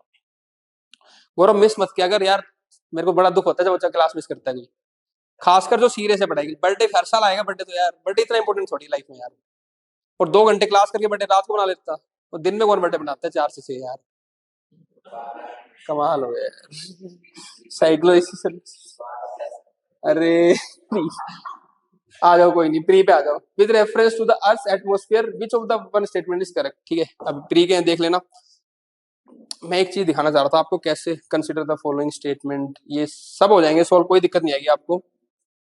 एक क्वेश्चन था, consider the following statement, high cloud low cloud का कर लोगे कैसे, क्या है ना, कोई दिक्कत है मेरे से पूछे ना, मैंने दे दिया क्वेश्चन, यूपीएससी क्वेश्चन है सारे, ट्रॉपिकल जोन, टेम्परेट जोन में वेस्टर्ली ईस्टर्ली, ये भी आप मैनेज करोगे। जो मैं दिखाना चाह रहा था, जेट सिम कर लिया हमने, ठीक है, और हाँ वाई आर, ये देख रहा था मैं क्वेश्चन, देखो why are dew drops not formed on the cloudy night, जिसमें आपको दिक्कत भी आ रही थी, मैं बता दूं ना, कौन सा, रेडिएशन इन्वर्जन, रेडिएशन फॉग वाला, वही क्वेश्चन है यहाँ पे रिपीट, ये यूपीएससी में आया हुआ क्वेश्चन जो हम बार बार डिस्कस कर रहे थे। तो उसमें एक चीज और देख लो, जब मैं आपको बार बार क्या कह रहा था, 3 कंडीशन याद है आप लोगों को, पहला क्या था, क्लाउडलेस, क्लाउडलेस होना चाहिए, दूसरा क्या था, ये तो क्लाउड नहीं होना चाहिए, दूसरा क्या था, लॉन्ग विंटर नाइट्स,